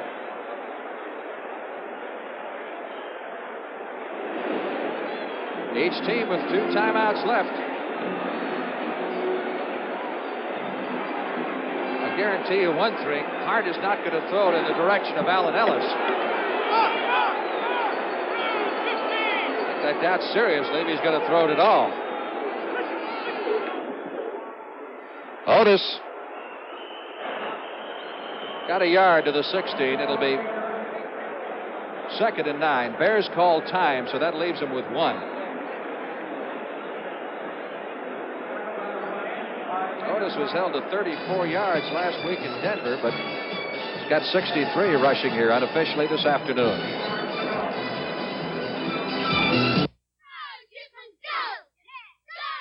Cold night, Bob. Did you put in the Prestone antifreeze? Prestone. Who needs Prestone? Prestone. You need Prestone. If your antifreeze is worn out or you don't have enough, you could be in trouble. So put in a fresh fill of Prestone, too, to prevent corrosion and freeze-ups. Prestone! We need Prestone! Prestone. You need Prestone. I've got enough to worry about. My roses, my back, weeds. When it comes to my money, I let someone else help me do the worrying. Ben here, my IDS representative. He worries about planning for my future. And that means not just life insurance, but investments and savings, too. IDS, not just insurance, not just investments, but a financial plan designed especially for you. When it comes to your money, let us help you do the worrying. IDS, we help people manage money. There's the time remaining here at Busch Memorial Stadium in St. Louis. 1:25. Bears have 1 timeout left. Cardinals have 2. Cardinals have a 2nd and 9. Upcoming from their 16-yard line, and the Bears need the football desperately. They trail by 3. Jerry Latin going outside. Upended, but he hung out of the ball at the 18-yard line after a pickup of 2 yards. It'll be 3rd down, 7. And again, the Bears stop it. Gary Fensick making the tackle. So, according to our calculations now, the Bears are out of timeouts. Take a look at it again as Latin takes the handoff, heads right, then cuts back upfield, and watch him get turned upside down as he is submarined by Gary Fensick.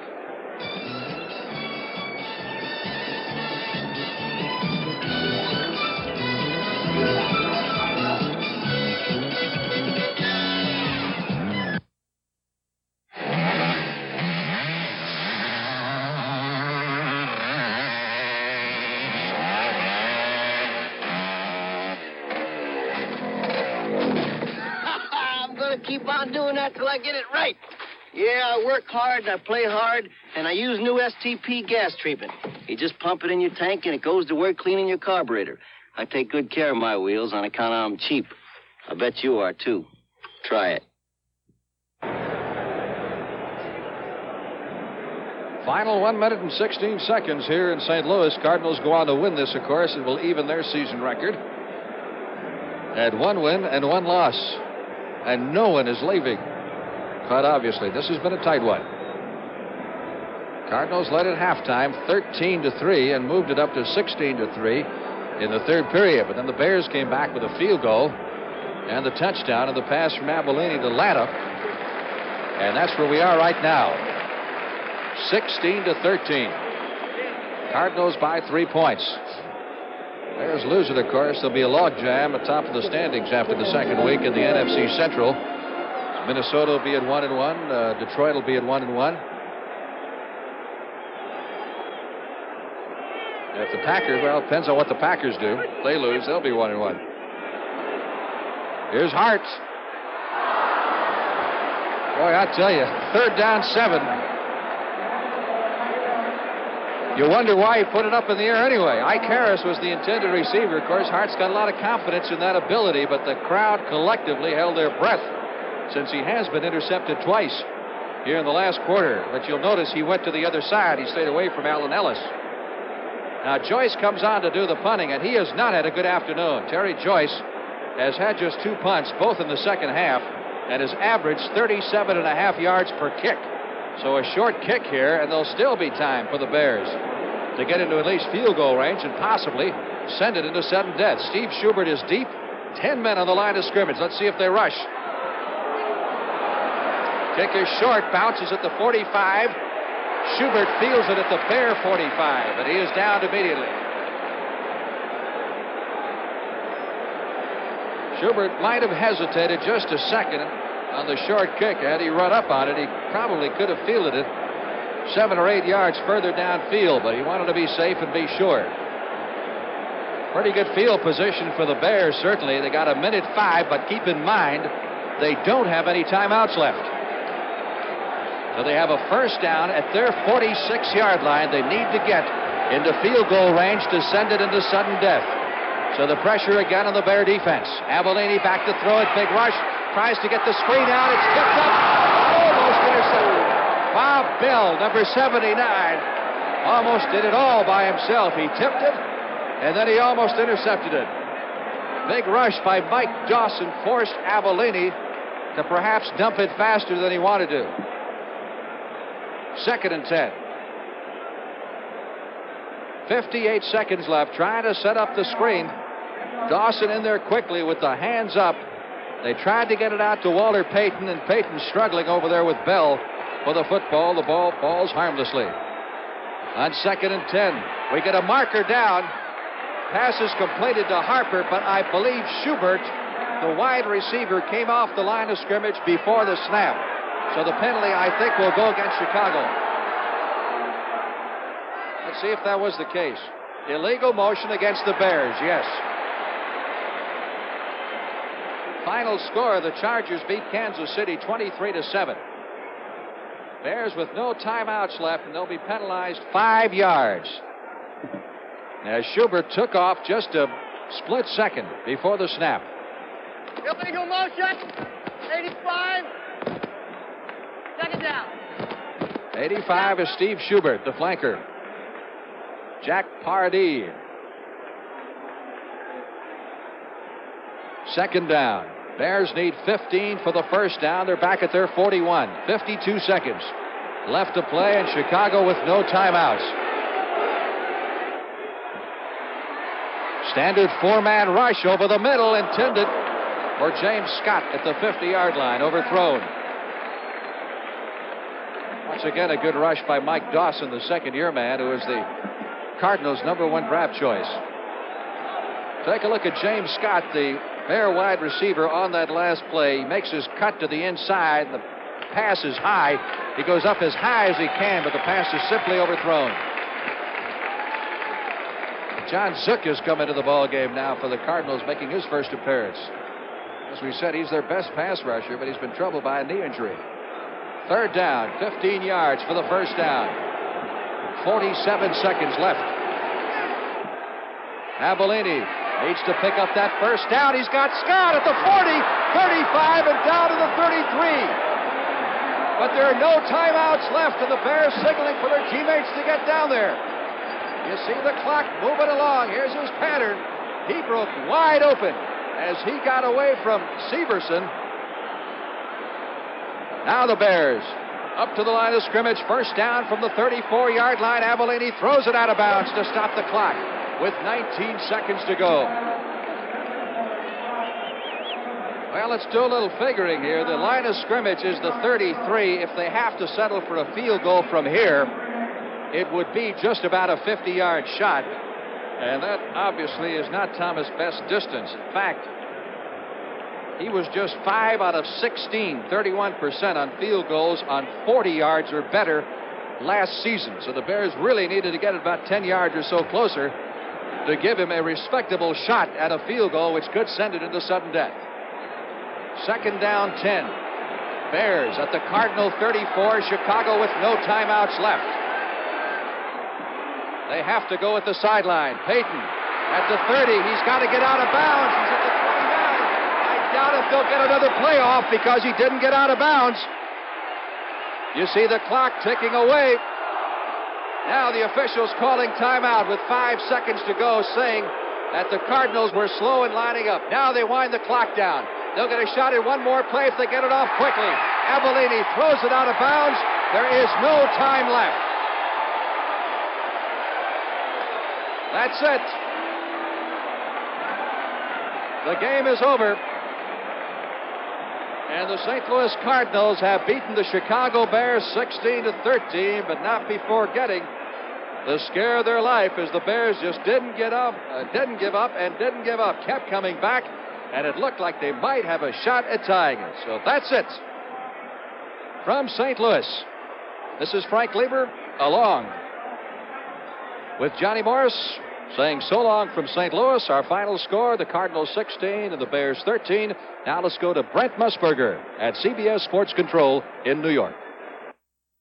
All right, Frank, thank you very much. What a wild ending to that ball game. Irv, that left tackle, if he'd have been set, maybe Avellini could have stopped the clock and gotten in one more play. See, your time is so important in that situation. Get the ball, throw it out of bounds, stop the clock, and then line up. And they just couldn't quite do it. Let's catch everyone up to date on the scores. Star Wars, Oakland, and Pittsburgh. The Raiders have kicked a field goal. They were down there within striking distance, and the Steelers made them settle for 3 points. Miami and San Francisco underway, and the 49ers, on the strength of a field goal, have taken a 9-7 lead on Miami. O.J. Simpson is playing today. His leg is all right. Denver has just regained the lead in that game. They were trailing 6-3. Right now it is 10-6. Broncos are ahead. Los Angeles, behind a touchdown pass thrown by Joe Namath, has taken a 7-point lead on the Philadelphia Eagles in the second quarter. Now we come to final scores. San Diego, led by Harris at quarterback, dumps Kansas City 23-7. Chargers are now 1-1. Another final just in. Houston beats Green Bay 16-10. It was a 95-yard interception on a Lynn Dickey pass that turned that game around late in the fourth quarter. The New York Giants and the Dallas Cowboys not yet over, and I see that Dallas has just put up 7 more, 41-21. It was 28-0 at one point. Giants rallied. That game still in the fourth quarter.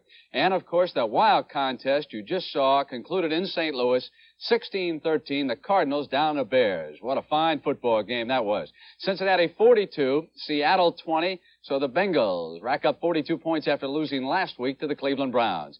Baltimore has no trouble at all, beating the New York Jets over in New Jersey. The New York Giants home field because Shea Stadium not available. 20-12 the final in that game. New Orleans loses to Detroit. Again, the Saints were trying to come back in the fourth quarter. They simply ran out of time. And the Washington Redskins held off the tough Atlanta Falcons. Beware of Atlanta. The defense is excellent. And in case you have not heard, of course, last night, Minnesota dumped Tampa Bay 9-3.